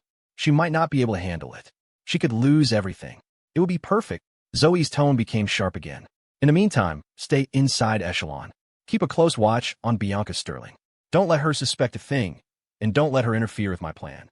Understand?" "Understood," Kiki replied, rattled by Zoe's cruelty but obedient as ever. Elsewhere, Captain Davis drove his squad car at high speed down the highway. In the back, Quinton Carrington sat handcuffed, his face a mask of terror, beads of sweat dotting his forehead. He knew that once he was booked at the precinct, he might never see daylight again. His heart hammered against his ribs as he desperately searched for a way out. Finally, an idea sparked. He put on a pathetic expression. "Officer, please," he whined to Davis. "I really have to use the bathroom. I can't hold it." One of Davis's subordinates in the passenger seat barked over his shoulder, "Cut the crap. Sit still and shut up." A flicker of satisfaction crossed Davis's face. He and Jason had already arranged for Quinton's escape. This was playing right into his hands. He slowed the car to a stop. "Take him to the restroom," he ordered his subordinate. "Captain, what if he tries to run?" the officer protested. Davis feigned annoyance. "You want him to piss in the car? Just take him." Reluctantly, the officer got out and escorted Quinton toward a roadside public restroom. Quinton could barely contain his glee. His plan was working. The moment they stepped inside, he moved. While the officer was distracted, Quinton pulled a pre-prepared syringe from his pocket and plunged the sedative into the man's neck. The officer grunted once and collapsed, unconscious. Quinton swiftly found the handcuff key, unlocked himself, and bolted out the door. Davis, waiting outside, heard the scuffle. Feigning alarm, he rushed into the restroom. Seeing his unconscious colleague and Quinton gone, he put on a show of panic. "He's escaped. He's on the run. Get him." Hearing the shouts behind him, Quinton didn't hesitate. He sprinted like an arrow released from a bow, disappearing into the dense, woods lining the road. Davis stood still, his eyes fixed on the direction Quinton had fled. Through the thicket of trees, he could see the man's panicked flight. Calmly, Davis pulled out his phone and opened a special app. A map appeared on the screen, a blinking dot showing Quinton's real-time location. He'd planted a micro-tracker on him earlier. No matter how fast he ran, he couldn't escape. This was all Jason's plan. He didn't want the police involved any more than necessary. This was a mess he intended to clean up himself. Minutes later, Jason's car pulled up. He and a bewildered Brooke got out. The area was already swarming with officers sweeping the woods with flashlights under the newly fallen night sky. Jason found Davis immediately. They exchanged a look. No words were needed. Davis handed Jason his phone. "Here's his location, Mr. Miller. I'm about to manage the scene here." Jason nodded, his gaze fixed on the screen, which showed a single blinking dot moving deeper into the woods. A dark, murderous intent filled his eyes. He turned to Brooke, a slight, chilling smile on his lips. "You were asking me what kind of game I wanted to play with you, weren't you?" he said softly. "Well, the game is starting now. It's called Cat and Mouse." "What are you talking about?" Brooke asked, her brow furrowed in confusion.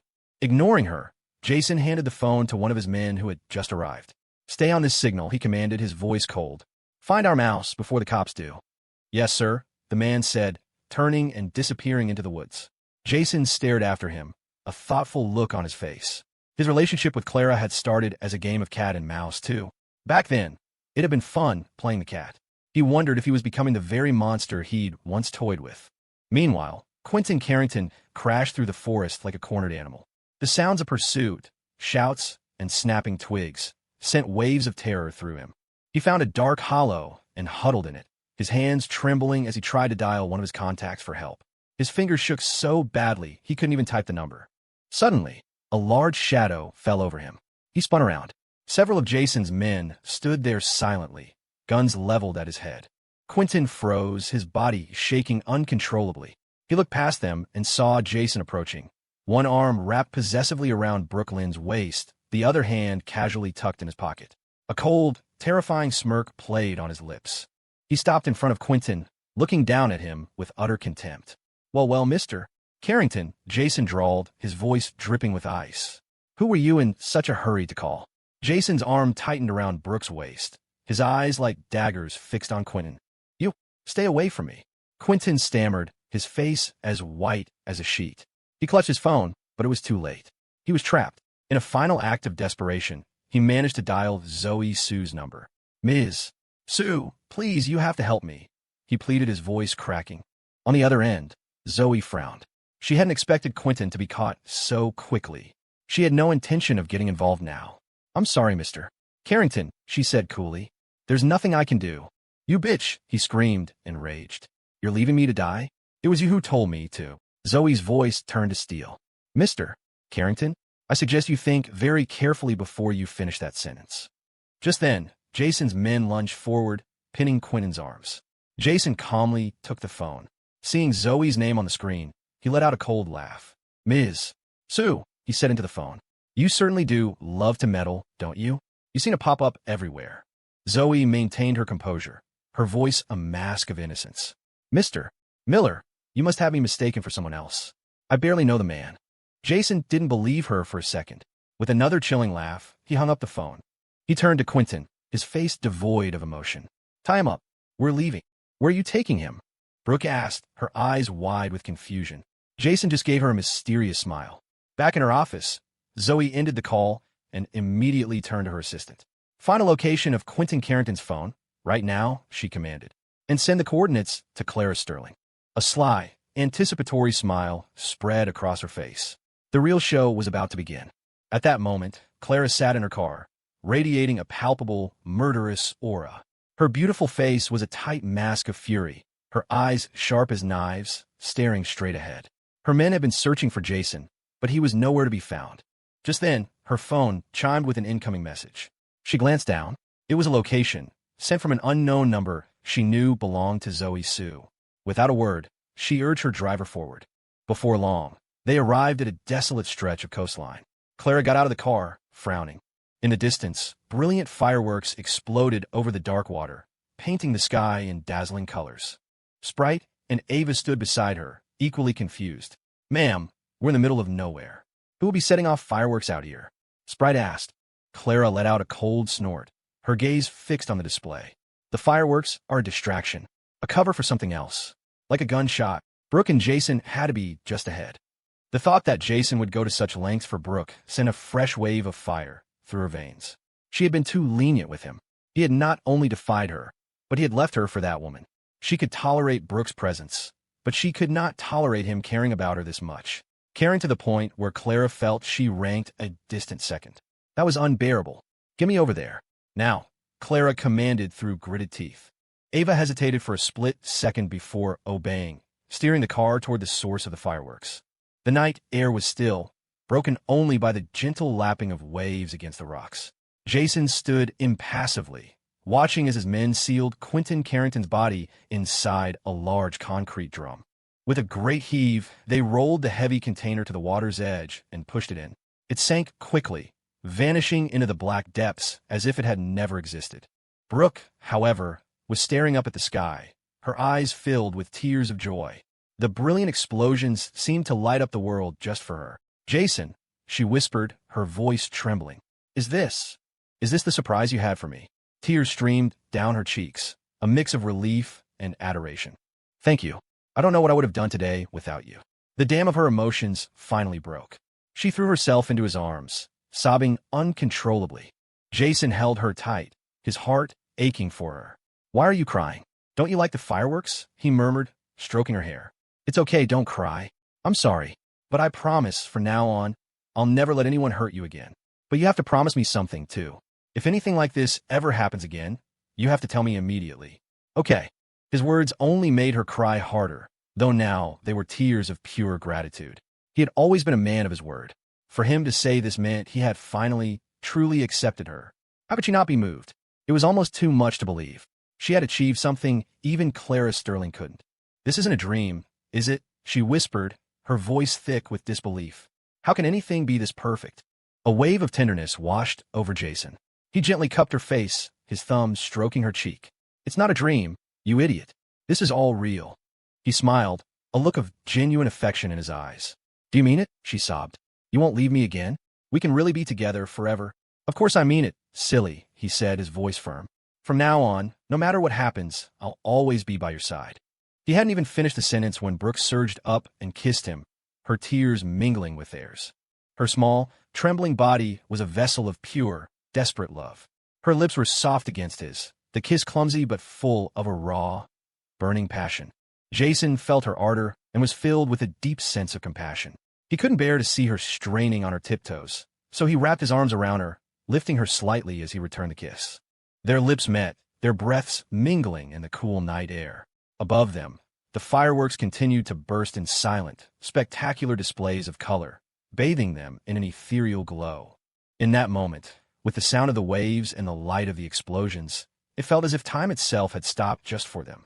Jason's men, standing nearby, tactfully turned their backs. But from a hidden corner, Bianca watched. The sight of her Jason, the man she adored, kissing Brooke Lynn so passionately filled her with a toxic mix of despair, rage, and jealousy. Why? Why is this happening? She thought, her hands clenching into fists. She couldn't accept it. The man she'd known and loved for so long was kissing another woman like a true lover, with a tenderness he had never once shown her. The pain was a physical thing, a sharp stab at her chest that made her want to scream. Just then, she saw the familiar headlights of her Aunt Clara's car approaching. Her heart leaped in her throat. She ducked behind a thick bush, holding her breath. The car stopped. Clara got out, her face a thundercloud. Her eyes swept the coastline and then froze. The image of Jason and Brooke, locked in a passionate embrace, burned itself into her vision. It was like a bolt of lightning striking her heart. A furious, uncontrollable rage erupted from the depths of her soul. Jason, she shrieked, her voice raw. Her hand shot to her waist, grabbing Ava's pistol. A deafening bang shattered the night. Clara's eyes were wild, her finger locked on the trigger as she fired at the entwined couple. Jason's instinct screamed. He had seen the car's headlights, sensed the danger. He turned his head just in time to see Clara, her face contorted with fury, raising the gun. Fuck! Without a second's thought, he threw himself at Brooke, shielding her with his body as they tumbled sideways, away from the path of the bullet. They landed with a huge splash in the churning, ice-cold ocean. The shock of the water was brutal, but Jason held on to Brooke, kicking furiously for the shore. They finally scrambled onto the beach, gasping and soaked. Before they could even catch their breath, they saw Clara marching toward them, the black pistol still in her hand, her face a terrifying mask of rage. Jason's heart plummeted. "Honey," he began, his voice shaky. What are you doing here?" But Clara stormed right past him, her murderous gaze fixed on Brooke. Jason saw the pure, undisguised intent to kill in her eyes. He scrambled to his feet and threw himself in front of Brooke, spreading his arms protectively.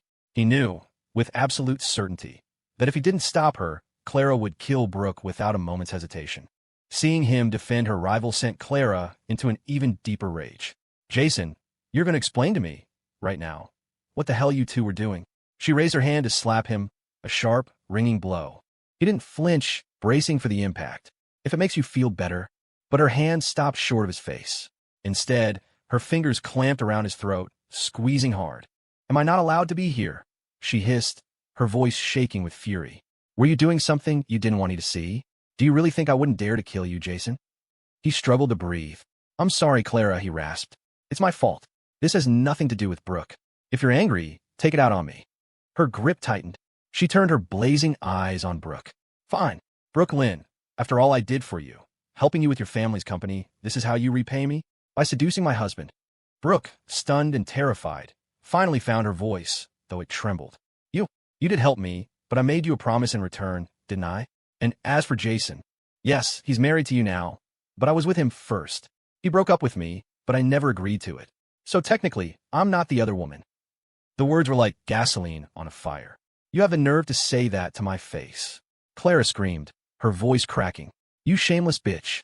I was actually thinking of letting you go, out of respect for our past. That was clearly the stupidest fucking decision I have ever made. Since you want to play it this way, don't blame me for what happens next." She wrenched the gun up, pointing it directly at Brooke's head. Ava and Sprite rushed forward, horrified. "Ma'am, please calm down. Don't do this." Jason lunged, grabbing Clara's arm. "Clara, we can talk about this. Don't do something you'll regret. I'll come home with you. I'll come home right now." His words were meant to placate her, but they had the opposite effect. He was willing to go home with her just to save Brooke Lynn's life. The realization was a final, devastating blow. An unstoppable volcano of rage and pain erupted inside her, consuming her completely. Her body trembled, her eyes turning a frightening shade of red. With a furious wrench, she twisted the gun away from Brooke and aimed it straight at Jason's chest. "Jason," she snarled, her voice a low, dangerous growl. "You really think I won't kill you? Who the hell do you think you are? Do you think you're so important to me?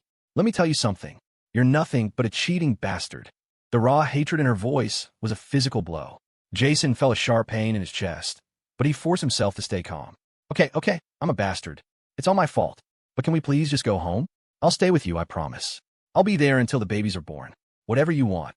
But Clara was beyond reason. She stared at him, the fury in her eyes burning brighter than ever. "Go home," she spat.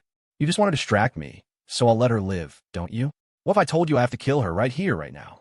"Clara, don't be impulsive. I know you're not that kind of person," Jason pleaded, trying to soothe her.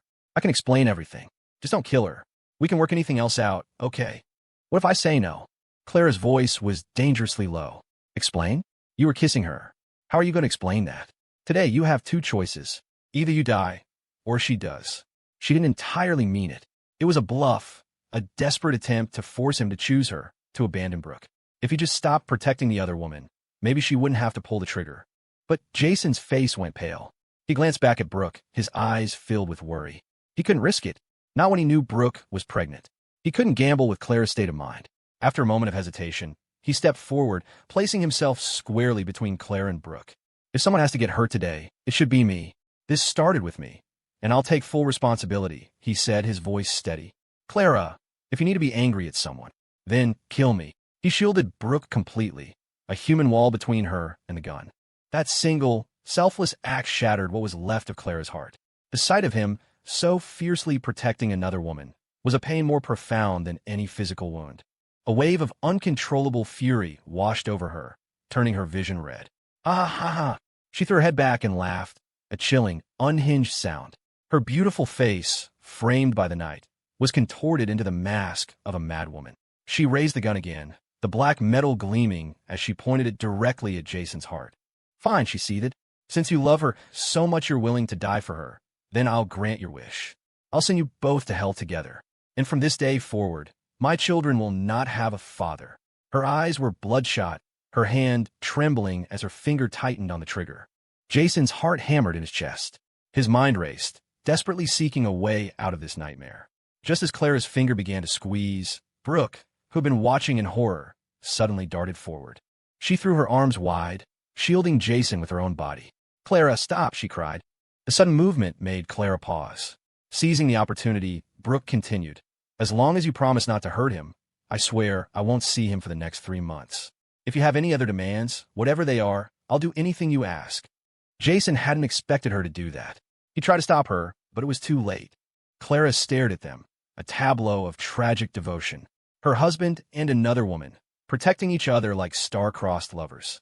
It was a dagger twisting in her heart, an agony she couldn't endure. She bit her lip so hard she tasted blood. The gun in her hand wavered. For a long, torturous moment, she fought a war within herself. Then, finally, her arm dropped to her side. The gun hung limply from her fingers. Tears welled in her eyes. She had to admit it. As much as she hated him in this moment, Jason had found a place in her heart, a soft corner she could no longer deny. But that didn't mean she would surrender. She lifted her head, her red-rimmed eyes locking onto Brooke. "You'll promise me?" she sneered, her voice dripping with ice. "Who the hell do you think you are? What gives you the right to negotiate with me?" She stalked toward Brooke, her presence radiating a chilling menace. "Jason belongs to me. Whether he sees you or not is my decision. And what I do with him is my business. Even if I kill him, it has nothing to do with you." With that, she turned her back on Brooke, her cold gaze landing on Jason. She gestured to Ava. "Take him back to the estate. And wash him. I don't want the slightest trace of another woman's sin on him. If you can't wash it off, break his legs." Without another word, Clara walked away. Ava approached Jason, her face flushed with embarrassment. "Sir, I'm so sorry," she mumbled, then nodded to the man behind her. They swarmed him. One of them quickly produced a syringe filled with a clear sedative. Before Jason could react, the needle plunged into his arm. The world tilted and blurred. A powerful wave of dizziness washed over him, and his mind went blank. He hadn't expected Clara to move so fast, hadn't put his guard up against his own wife. He collapsed, unconscious. Brooke and Sprite could only watch, horrified, held back by Clara's guards. Clara glanced at Brooke one last time, her eyes as cold and hard as diamonds. "Take him to the car," she ordered. "Yes, ma'am." The men loaded Jason's limp body into a black sedan. Clara got in after him, and the door slammed shut. Brooke stood frozen on the beach, watching the taillights disappear, a profound sense of helplessness washing over her. From the shadows, a small figure emerged. Bianca had been watching the whole time. Seeing her aunt take Jason away with such cold fury made her heart pound with fear. "I can't just let her take him," she thought, panic rising. "What if she really hurts him?" She couldn't stand by and do nothing. Without a second thought, Bianca ran for her car and sped off in the direction the sedan had gone. When Jason came to, his head felt like it was filled with lead. He blinked, his vision slowly clearing. He was in a familiar place, a bedroom at the Sterling estate. Moonlight filtered through the heavy curtains, casting the room in a hazy, intimate glow. The air was thick with the scent of expensive perfume, Clara's scent. He tried to move and found his wrists and ankles shackled by heavy iron chains. The door was shut tight. He let out a bitter laugh. It was just like the first time they'd met. Same room, same chains, same perfume. The only difference was that this time, Jason was calmer. He knew that for all her madness, Clara wouldn't actually kill him. The fact that she brought him here proved she still had some feeling for him. Whether it was because he was the father of her children or something more, he couldn't be sure. But he was alive. Still, the chains were infuriating. Resigned, he scanned the room. His eyes landed on a tray of food on a small table. He hadn't eaten all day, and his stomach growled. He awkwardly shuffled over to the table and started to eat. He had just taken his first bite when the door slammed open. Clara strode in, her beautiful face a mask of cold fury. The sight of Jason calmly eating sent her into a fresh rage. "Who gave you permission to eat?" she snapped. Didn't he have any fear? Was he not worried she would kill him? Jason quickly put down his fork. "Honey," he started, but she cut him off with a glare. "Shut up. Who said you could call me that?" He looked at her, bewildered. "But you're the one who told me to call you that. You don't want me to anymore? Fine, I won't." His response left her speechless, her face darkening. Seeing her seething, Jason decided to stop teasing. This was, after all, his fault. Clara, listen, he said softly. About Brooke. It was my mistake. But we just see things differently. It was an emergency. I couldn't just stand by and watch her get hurt. I was going to come right back to you after I dealt with it.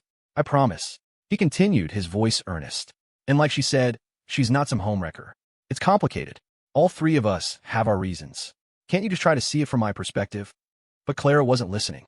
She let out a cold, humorless laugh. Understand? I can understand you saving her. What I don't understand is why saving her required the two of you to be wrapped around each other, making out on a public beach. And then she has the audacity to talk about fair competition. How am I supposed to tolerate that? The fact that I haven't killed you both already is an act of mercy. Her face was flushed with anger, her eyes spitting fire. Gi Sun sight. This woman was the polar opposite of Brooke. Brooke was naive, easy to fool. Clara was brilliant, sharp-tongued, and impossible to deceive. His only hope was that she wouldn't find out about Brooke's pregnancy. If that secret got out, all hell would truly break loose. But Clara was too sharp. She saw the flicker of panic in his eyes, and her expression grew even colder. What? She demanded, her gaze piercing. Cat got you tongue? I've been wondering. Why are you suddenly so invested in Brooklyn? So protective? What secret are you two hiding from me? Clara's intuition was terrifyingly accurate. Jason felt a chill run down his spine, marveling at her sixth sense. He forced a calm expression, shaking his head. No, there's nothing. But she didn't believe him. She stepped closer, her voice a low, dangerous hiss. Nothing? Then explain why you were spending so much time at the Lynn estate while I was recovering in a hospital. Don't tell me you were just having tea with their butler. Jason's mouth opened, but no words came out. She had guessed everything. Clara's eyes narrowed. Tell me the truth, she commanded. Have you slept with her? The question hung in the air, thick with accusation and rage. Jason's heart pounded. He couldn't admit it, not now. Of course not, he lied, shaking his head frantically. You think I'm an idiot? She sneered, her arms crossed, eyes blazing. Fine, say you didn't. I've already sent Ava to investigate. If I find out you're lying, it will be too late for you. You'd better pray you've done nothing to betray me. Her gaze was ice. The threat was real. Jason felt a cold dread wash over him. He couldn't maintain a lie. I did, he finally admitted, his voice barely a whisper. I slept with Brooke, but it's not what you think. He took a deep breath, forcing himself to explain. I was looking for the antidote to your cryotoxin. I took a huge risk, and I ended up getting poisoned myself. I was dying. Brooke showed up. She was the one who cured me. That was how it happened. It wasn't intentional, Clara. You have to believe me. Clara stared at him, her eyes wide with a mixture of disbelief and fury. She had suspected it, but hearing him admit it, feeling the raw possessiveness rise up inside her, was unbearable. Why? She whispered, her face flushing a deep red as blood rushed to her head. In a sudden, violent movement, she shoved the table over. It crashed to the floor with a deafening bang, scattering food and dishes everywhere. The exertion sent a sharp, stabbing pain through her abdomen. She gasped, stumbling back, her body swaying. Seeing her pale face, Jason panicked. He lunged forward and caught her, pulling her in his arms. Someone help, he yelled toward the door. Get a doctor. But Clara was lost in a storm of grief and rage. She shoved him away, her red-rimmed eyes burning into his. I don't need your help. Get away from me. Despite her rejection, Jason wouldn't let go. His heart ached for her. Clara, don't do this to yourself, he pleaded. Your health is already so fragile. You can't get this worked up. It was an accident. Neither of us wanted it to happen. Just tell me what I have to do to make you stop being angry. I'll do anything, okay? He was trapped. Both she and Brooke had forced their way into his life, giving him no quarter. The last time he tried to break things off with Brooke, she'd threatened to kill herself. And Clara. He'd lost count of the times she'd had him locked up. He didn't want either of them to get hurt. Tears welled in Clara's beautiful eyes. She stared at him, a universe of pain and betrayal swirling within them. She couldn't believe this had happened. She looked at him, her voice trembling. Jason, did you ever once ask for my permission? In your eyes, am I such a coward, so afraid to die? The tears she'd been holding back finally fell. She knew he had been forced, that he'd done it to save her, but the pain was a physical thing. She had never in her life depended on someone so completely. During her pregnancy, it felt as if he had become her entire world. It was the first time she had ever felt such warmth, such happiness, and she had greedily wanted to keep it forever, to let no one and nothing interfere. Jason looked at her, his own heart breaking. But you would have died without the antidote, he said softly. His words offered no comfort. Her gaze hardened. "I would rather die," she said, her voice fierce, "than watch you go sleep with another woman to save me. Jason, even if we die, we should die together. I can't. I can't watch you be with someone else." She bit her lip, trying to stem the flow of tears. Jason was speechless.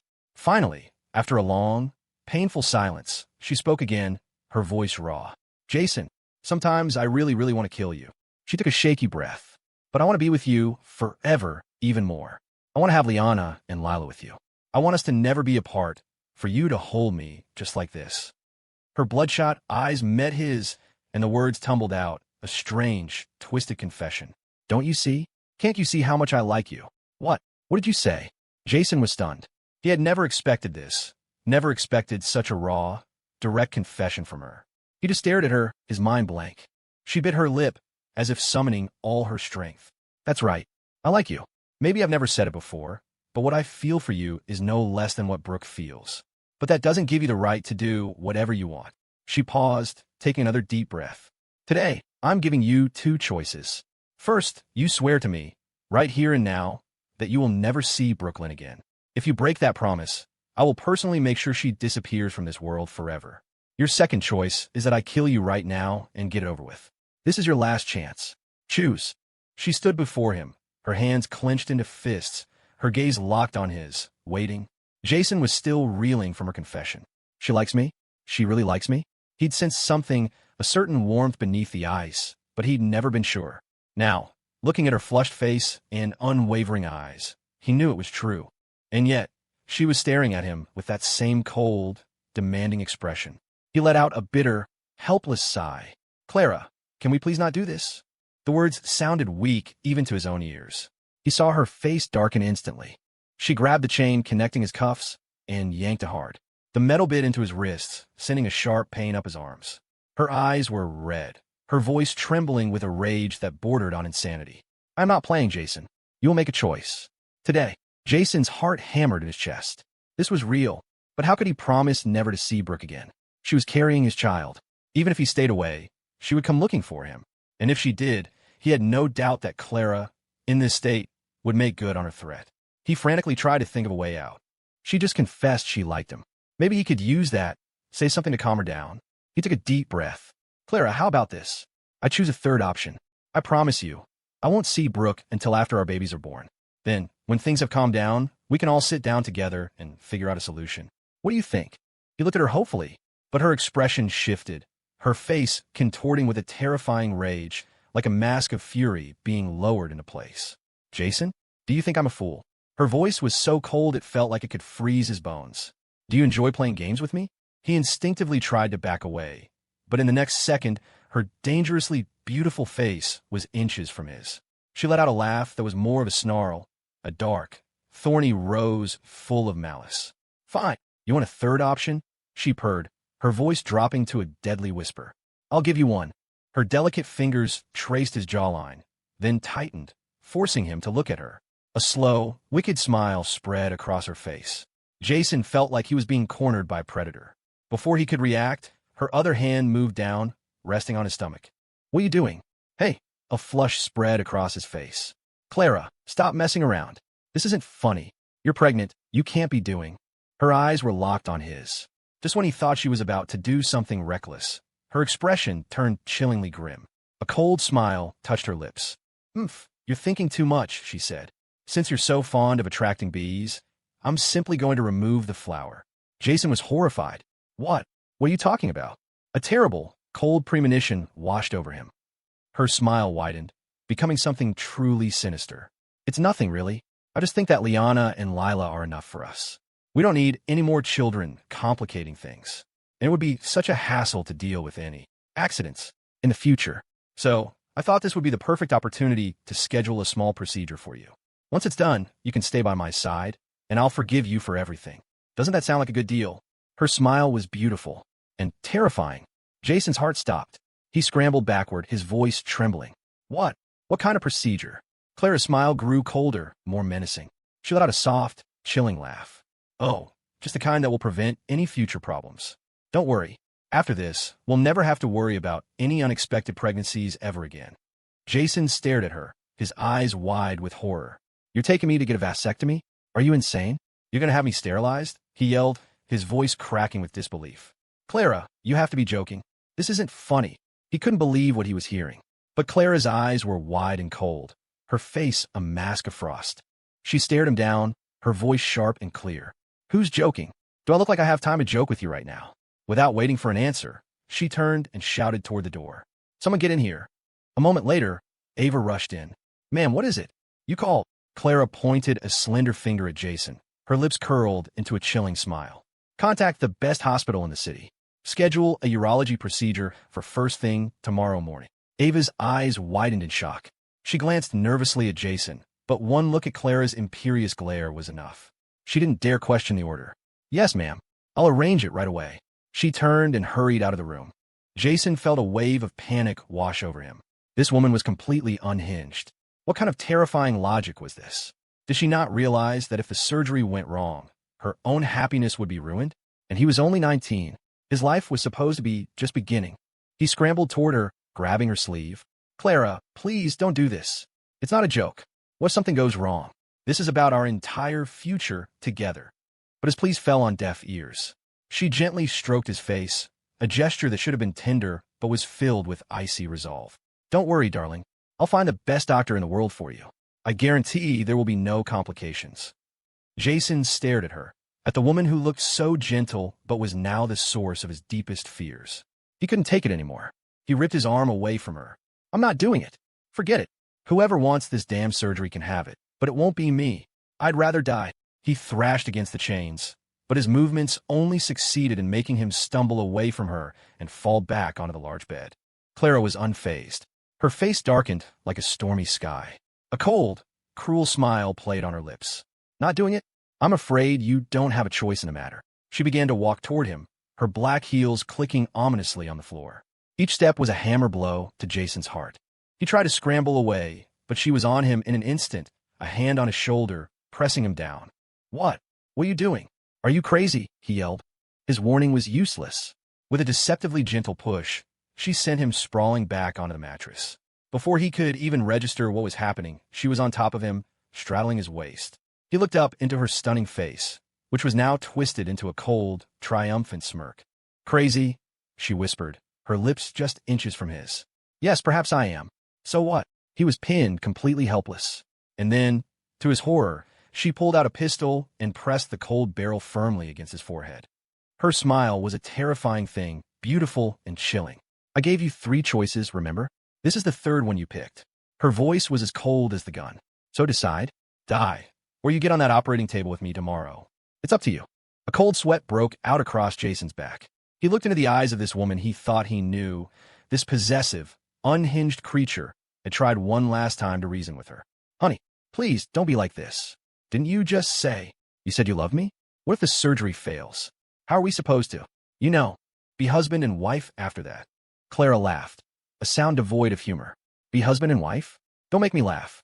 You've never shown any interest in that. You treat me like the plague. So maybe it's better this way. I'd rather destroy everything myself than see you run around with other shameless women. If she couldn't have him, she'd smash him to pieces so no one else could, either. If I can't be happy, then no one gets to be happy. Jason was floored by her twisted logic. What kind of sick, bizarre thinking is that? He screamed internally. She seemed to read his mind, her smile turning sly. But don't you worry, she cooed. I have more money than I know what to do with. I already told you, I'll hire the best doctors. And even if there is an accident, I won't hold it against you. Platonic love can be very fulfilling, after all. A strangled, humorless laugh escaped Jason's lips. Platonic love? Her? The woman who had been feeding him aphrodisiac tonics for months under the guise of preparing for pregnancy? What a joke. Who would believe that load of crap? He tried everything. He argued, pleaded, and painted horrifying pictures of post-op complications. But she was a brick wall. He was sweating, his hands clenched into white-knuckled fists, his mind racing. Seeing his distress, Clara's eyes twinkled with a wicked, triumphant light. Since you have no objections, she said sweetly, let's get some sleep. Big day tomorrow. Before he could protest, she slithered into his arms, snuggling against his chest. Her arms wrapped tightly around his waist, her body pressed against his as if to claim him completely. This is much warmer, she murmured, nuzzling his chest. Jason lay there, stiff as a board, completely at a loss. He wanted to push her away, to keep arguing, but the gun was still somewhere nearby, and he didn't want to provoke her further. He sighed, defeated for now. He'd just have to survive the night and figure something out in the morning. Across town, Bianca hurried toward the gates of the Sterling estate, her heart pounding with anxiety.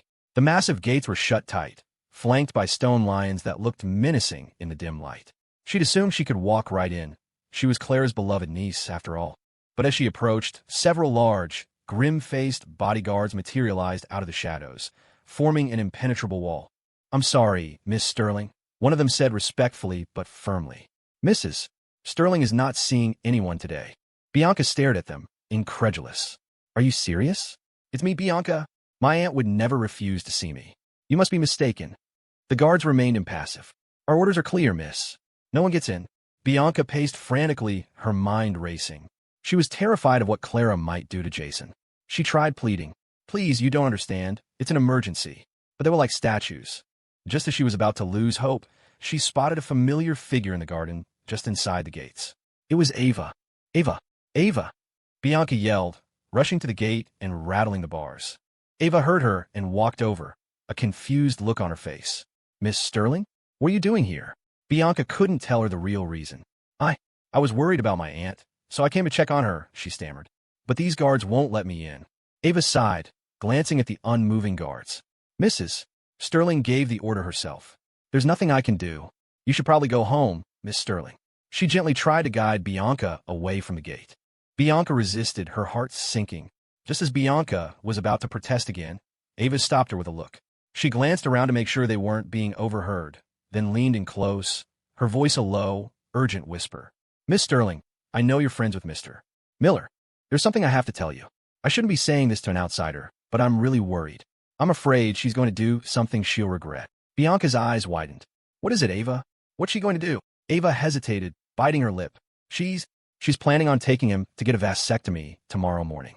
She said it's to stop him from attracting bees, since they already have the twins on the way. I don't know if she's just trying to scare him or if she's serious, but I thought you should know. Maybe you can contact his assistant, Sprite. Figure out a way to stop this." Bianca felt the blood drain from her face. She's going to what? She's really lost at this time. Her mind reeled. This wasn't some idle threat. It was serious. If something went wrong, Jason's life could be ruined and Clara would be devastated. And then there would be no chance for her and Jason to ever be together. The urgency of the situation hit her like a physical blow. "Okay," she said, her voice firm. "Leave it to me. I'll call Sprite right now." She turned and ran, not looking back. As she sped away from the Sterling estate, she fumbled for her phone, her hands shaking as she dialed Sprite's number. Sprite was still at the desolate beach with Brooke. They had been standing there for what felt like hours, numb and helpless, staring out at the dark water where Jason had been taken from them. The wind whipped around them, but they didn't move. When Sprite's phone suddenly rang, she jumped. Seeing Bianca's name on the screen, she frowned. "Why would you be calling now?"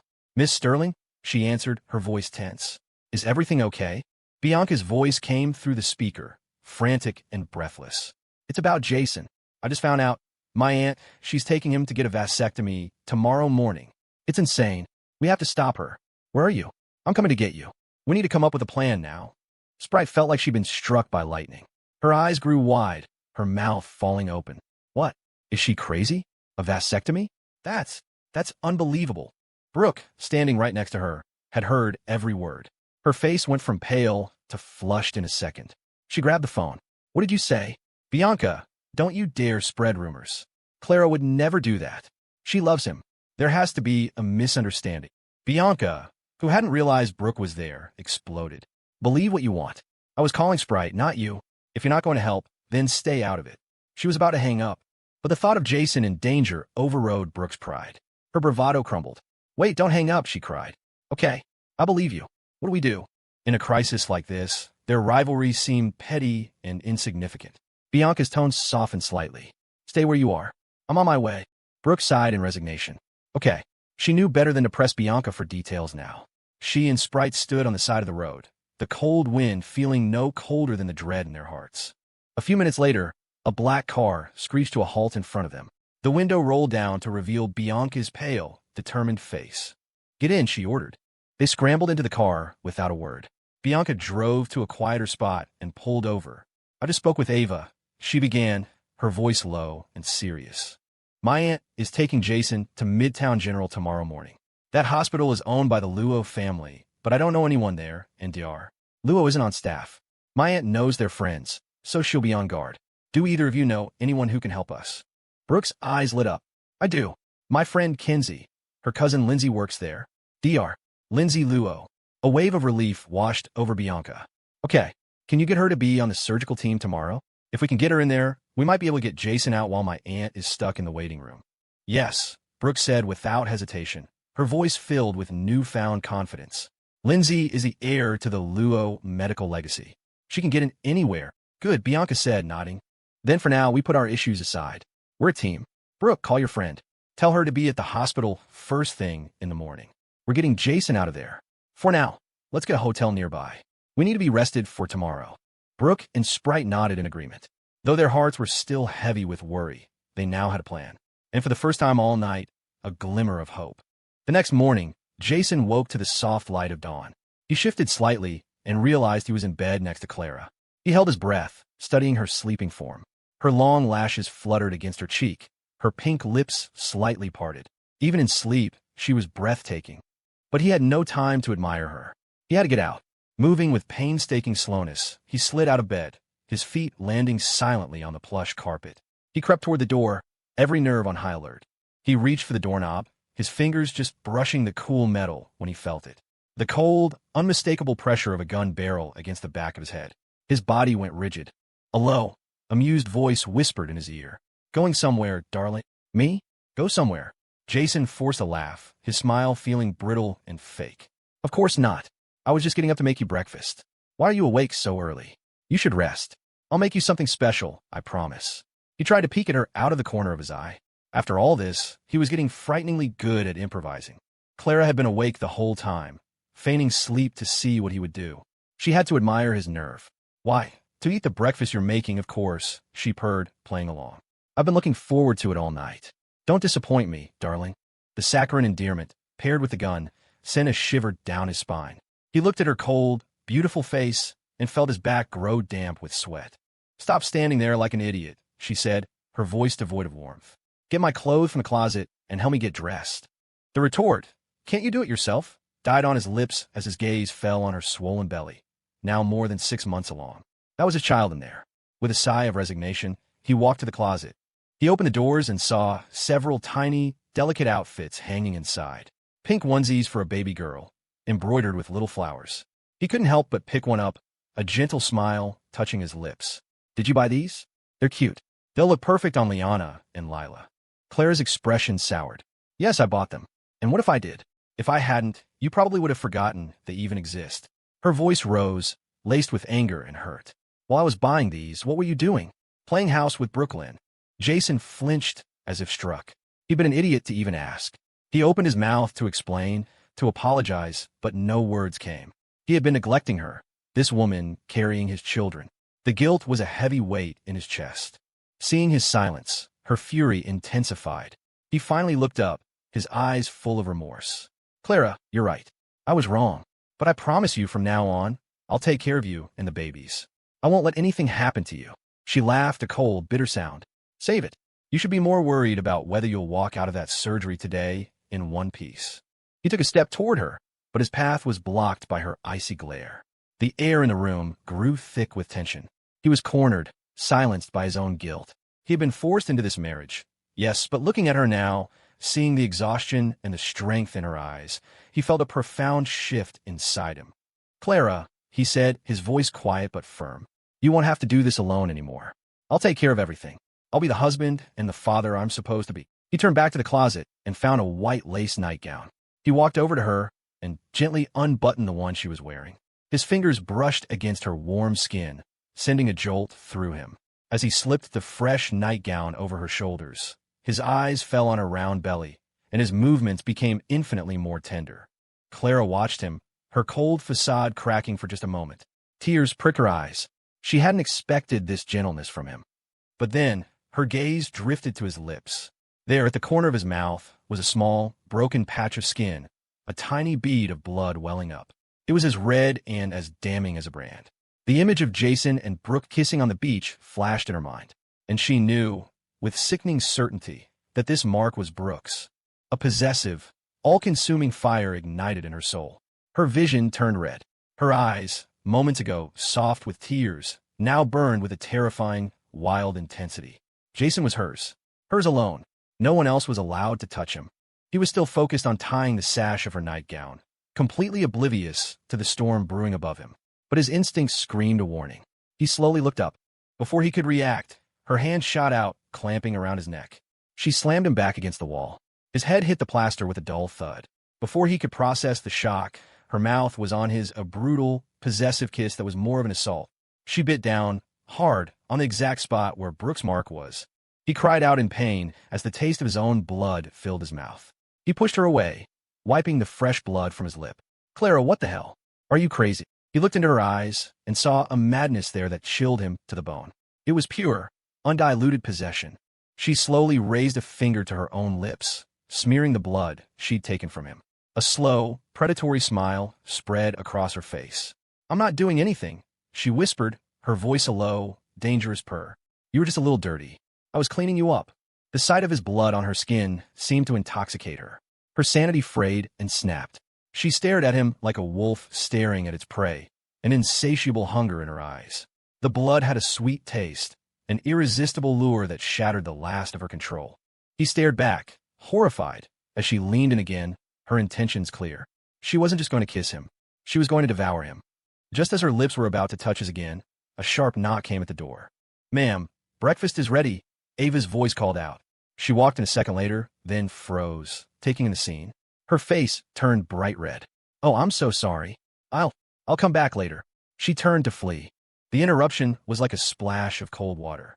Jason breathed a silent sigh of relief. "Come back," Clara snapped, her voice sharp with annoyance. Ava shuffled back into the room. Clara, her face a mask of indifference, gestured to Jason. "Get him some clothes. We're eating." She then swept out of the room, leaving a bewildered Ava in her wake. Downstairs at the breakfast table, Clara's grandmother, the matriarch, was already seated. Her face lit up when she saw Jason. "Jason, my dear boy. Come, sit, eat." "Good morning, Grandma," he said, forcing a smile as he took a seat. He was about to ask her for help, to intervene with Clara, when he felt Clara's eyes on him. The look was a clear threat. "Say one word, and I will end you." He swallowed his plea and ate in silence.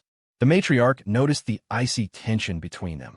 She placed a piece of toast on each of their plates, her smile warm but her eyes sharp. "Liana and Lila will be here soon, and you two are sitting so far apart you could fit the galaxy between you. You're supposed to be a married couple, not mortal enemies. Why did you even have children if you can't stand each other?" Clara scoffed. "He never wanted them with me in the first place, Grandma." "Don't waste your breath. That's not true," Jason protested, shooting Clara a desperate look. "Grandma, don't listen to her." The matriarch sighed. "This won't do. What kind of home will it be for those babies if their parents are always fighting? Tell you what, after you eat, you're coming with me. I'm going to plan a romantic day out for you two." Jason's heart leaped. A day out with Grandma meant no surgery. "That sounds wonderful, Grandma," he said, beaming. "We have no plans at all. Whatever you want to do." Clara shot him a venomous glare. "You seem to be forgetting, Grandma, that we have a prenatal checkup this morning." "Oh dear, so you do," the matriarch said, tapping her head. "Well, no matter. You can join me after your appointment. I'll have everything arranged." Jason's smile vanished. A day out after the surgery? What if he popped a stitch? The fear, which had been a dull thrum, now became a sharp spike. "Grandma, maybe we should reschedule?" But Clara cut him off with a sly smile. "Don't listen to him, Grandma. He's just being shy. Your plan sounds perfect." She gave Jason a look that was pure, triumphant malice. "It's settled, then," the matriarch chirped, getting up from the table. "I'll go make the arrangements. You two have fun at your appointment." As soon as she was gone, Jason turned to Clara. "Listen, about this surgery, I really think we should talk." She ignored him completely, turning to Ava. "Get the car. We're going to the hospital." Defeated, Jason followed her out, his mind racing. Maybe at the hospital, there would be people who weren't on her payroll. Maybe he could find a way out then. They arrived at Midtown General, just as Bianca, Brooke, and Sprite were meeting with Dr. Lindsay Luo. Brooke quickly explained the situation. "She's going to do what?" Lindsay exclaimed, horrified. She'd always had a soft spot for Jason, but she was a professional. "Okay, if she brings him here, I'll do everything I can to help." She promised to put out feelers to other hospitals, just in case. Minutes later, Clara and Jason walked into the urology department and found Lindsay's cousin, Dr. Alan Luo, on duty. Miss Sterling, the prenatal unit is on the other side of the hospital, he said, confused. Clara didn't waste time. Dr. Luo, I need you to perform a vasectomy on my husband. The doctor's jaw dropped. Are you sure? He stammered, his eyes darting to Jason. He knew Clara's reputation, and Jason, who was barely out of his teens, did not look like a man who had willingly signed up for this. Jason caught his eye and began blinking furiously, a desperate Morse code for I'm being forced into this. A wave of camaraderie washed over him. Only another man could understand this particular brand of spousal tyranny. Clara saw that his silent communication. Her gaze, sharp as a laser, shot from Jason to the doctor.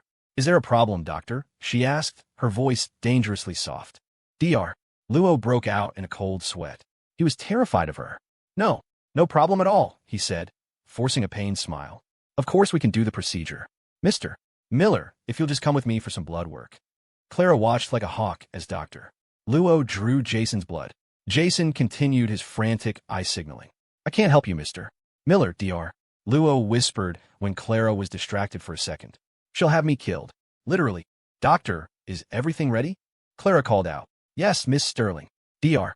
Luo said, his smile strained. Everything is perfectly normal. We can proceed to the operating room now. Jason's face went white. He stared at the doctor, pleading with his eyes, but Alan Luo refused to look at him. For a moment, Clara hesitated. Was this really what she wanted? If she went through with it, he would hate her forever.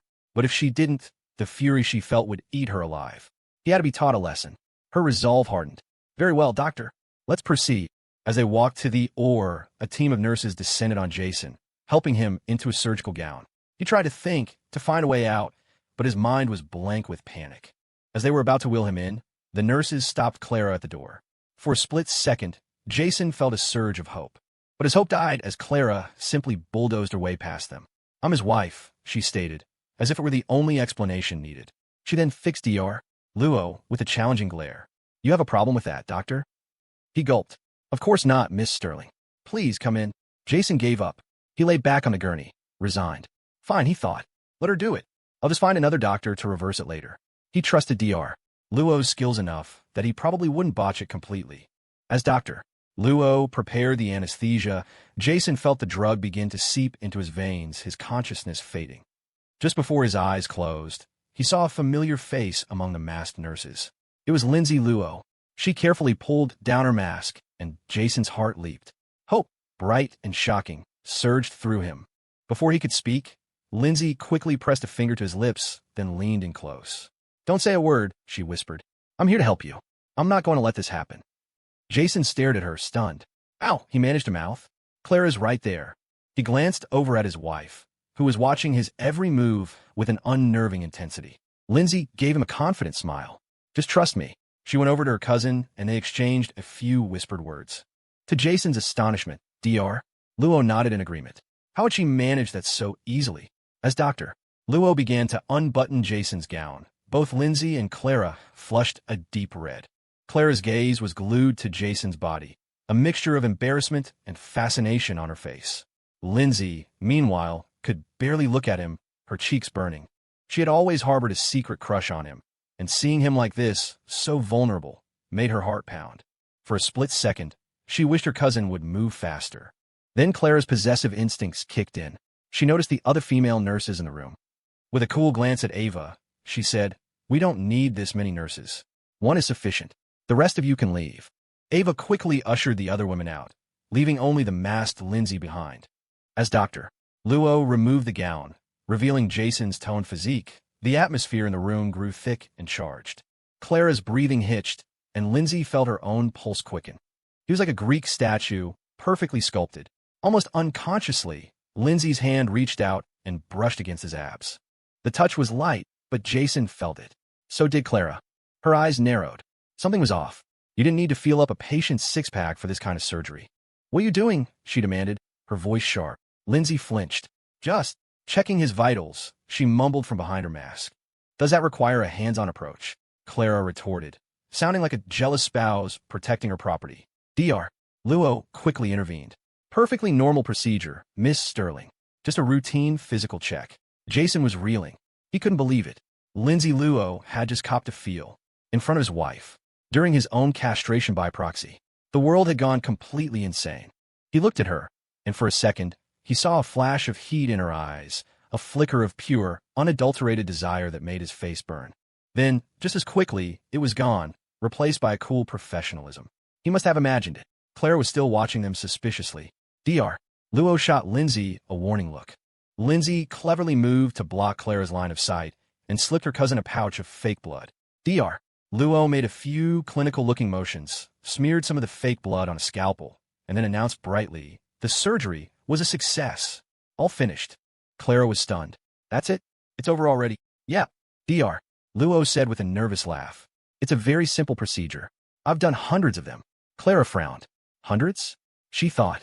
How many men are getting vasectomies these days? Sensing her doubt, Dr. Luo quickly changed the subject. It's a minor outpatient surgery. He'll just need some rest, and in 4 drip, and then he'll be free to go. He gestured to Lindsay. Nurse, please start his drip. As Lindsay moved to the 4-stand, Dr. Luo deliberately walked past Clara, holding up the bloody scalpel. As a notorious germaphobe, Clara recoiled in disgust. The surgery was over. She had won. She turned and left the operating room to wait outside. The moment the door swung shut, Lindsay ripped off her mask. She's gone. Let's go now. If she finds out, we're all dead. But Jason wasn't listening. He was frantically checking under the surgical drapes, his heart pounding. He had to know. Was he still intact? After a moment of terrified inspection, a wave of profound relief washed over him. He was fine. He was whole. He looked up at Lindsay, his expression a complex mix of gratitude and suspicion. Lindsay, he asked, his voice low, a minute ago, did you touch me? Her face exploded in a blush. It was an accident. I just bumped into you. He let out a huge sigh of relief. Oh, thank God. For a second there, I thought you were into me or something. Glad that's cleared up. Lindsay stared at him, her expression turning thunderous. This idiot. She fumed internally. This clueless, absolute brick of a man. Does he have any idea how obvious I've been? I said we need to go. She hissed, her patience gone. Brooke and Bianca are waiting in a car outside. We came to rescue you. If you don't leave now, you're not getting another chance. The news that Brooke and Bianca had teamed up to save him was almost as shocking as the vasectomy plot. The two of them, mortal enemies who were practically at each other's throats every time they met, had joined forces for him. The world truly must be ending. What are you waiting for? Lindsay urged, seeing him hesitate. Let's go. But Jason didn't move. As much as he hated what Clara had tried to do, he knew it came from a place of deep hurt, a hurt he had caused. If he ran now, her rage would be 10 times worse. The fake surgery would have been for nothing. And besides, she was pregnant with his children. He had promised to stay with her until the babies were born, and he meant it. He couldn't just abandon her. He looked at Lindsay, his expression resolute. He gently pushed her hand away. I'm not leaving, he said, his voice firm. You should go. This whole mess is over. I'm staying here with Clara. Lindsay stared at him as if he'd grown a second head. What? Are you insane? She was going to have you castrated. She's unstable. What if she tries something else? She won't, he said, though he wasn't entirely sure. I can handle it. Just leave me a burner phone. If I'm in real trouble, I'll call you. Just then, Dr. Luo burst back in. What are you two still doing here? You have to get out before she gets suspicious. But Jason ignored him. He slid off the operating table and, in front of a baffled Dr. Luo and a frantic Lindsay, walked steadily out of the operating room. Clara was waiting for him, a cold, mocking smile on her face. Well, look at you. I'm surprised you can even stand. I was about to send someone in to carry you. Jason's heart skipped a beat. He'd forgotten he was supposed to be recovering from surgery. He immediately adopted a pained limp, forcing a weak smile. I'm not that fragile. A little scratch like this is nothing. So, now that this is done, are we good? Is your anger gone? Seeing his ridiculous, exaggerated limp, the corner of Clara's mouth twitched, a flicker of an almost smile that she quickly suppressed. In truth, the moment he had agreed to the surgery, half of her anger had evaporated. But she wasn't going to let him off that easily. Mostly, she said, her voice cool and controlled. It depends on your behavior from here on out. If you remember this lesson, I could be very generous. But if you ever make this mistake again, the punishment will be far worse than this. Jason felt a fresh wave of cold sweat. He had dodged one bullet, but what was he going to do about Brooke's pregnancy? If Clara reacted this way to a kiss, the truth about the baby would be a nuclear bomb. He had to keep his secret, at least for now. Just then, Ava hurried over. "Ma'am, the matriarch has sent a car. She's asking when you'll be arriving." Clara glanced at Jason's pale, sweaty face. She assumed it was from the surgery. "You don't look well," she said, her tone softening slightly. "Maybe we should skip it today." "No, I'm fine," he said quickly, forcing a smile. "It's just a little warm in here. We can't disappoint Grandma." He needed this. He needed a chance to get back in her good graces, to make her feel secure enough that she wouldn't resort to pulling a gun on him every time she got upset. Clara hesitated, then nodded to Ava. "Did she send the address?" "Yes, ma'am. The Serenity Springs Resort." "A hot springs resort?" Clara frowned. What was her grandmother planning? Still, she was curious. "Fine, let's go." As their car pulled away from the hospital, Lindsay emerged from a back exit, her face a mask of frustration. Brooke, Bianca, and Sprite rushed toward her. "Well, where is he?" they all asked at once. Lindsay sighed heavily. The plan worked. He didn't have the surgery, but he refused to leave. He said he's staying with Clara until the babies are born. They stared at her dumbfounded. He's staying with her? After what she did? "I know," Lindsay said, shaking her head. "I tried to talk him out of it, but he wouldn't budge." "Where did they go?" Brooke asked frantically. "I don't know. He didn't say." Just then, Brooke's phone rang. It was one of her men. "Miss Lynn, they're leaving the hospital. Should we stop them?" "Where are they going?" Brooke demanded. "We overheard them mention the Serenity Springs Resort. A hot springs resort. A man and a woman. Alone." A surge of primal anxiety shot through Brooke. She couldn't let that happen. "Okay, I've got it," she said into the phone, then turned to the others with a fake smile. "Well, since the danger's past, I should be going. You guys have fun." She turned and walked briskly toward her car. With Jason safe, they were no longer allies. They were rivals. She sped out of the parking lot, heading straight for the resort. The others had heard the entire conversation. Bianca was the first to react. "Well, I'm leaving too," she announced, and stormed off to her own car. There was no way she was letting Brooke get to Jason alone. Sprite looked at Lindsay. I'm his assistant. I should probably go too." She ran off after Bianca. Lindsay was left standing alone for a split second before she broke into a run. "Wait for me. I'm his doctor. He might need medical attention," she yelled, chasing after Sprite's car and jumping in just as it was pulling away. At that moment, Jason and Clara were just arriving at Serenity Springs. The resort was beautiful, nestled in a valley with lush greenery and clean, crisp air. For a moment, it felt like they could breathe again.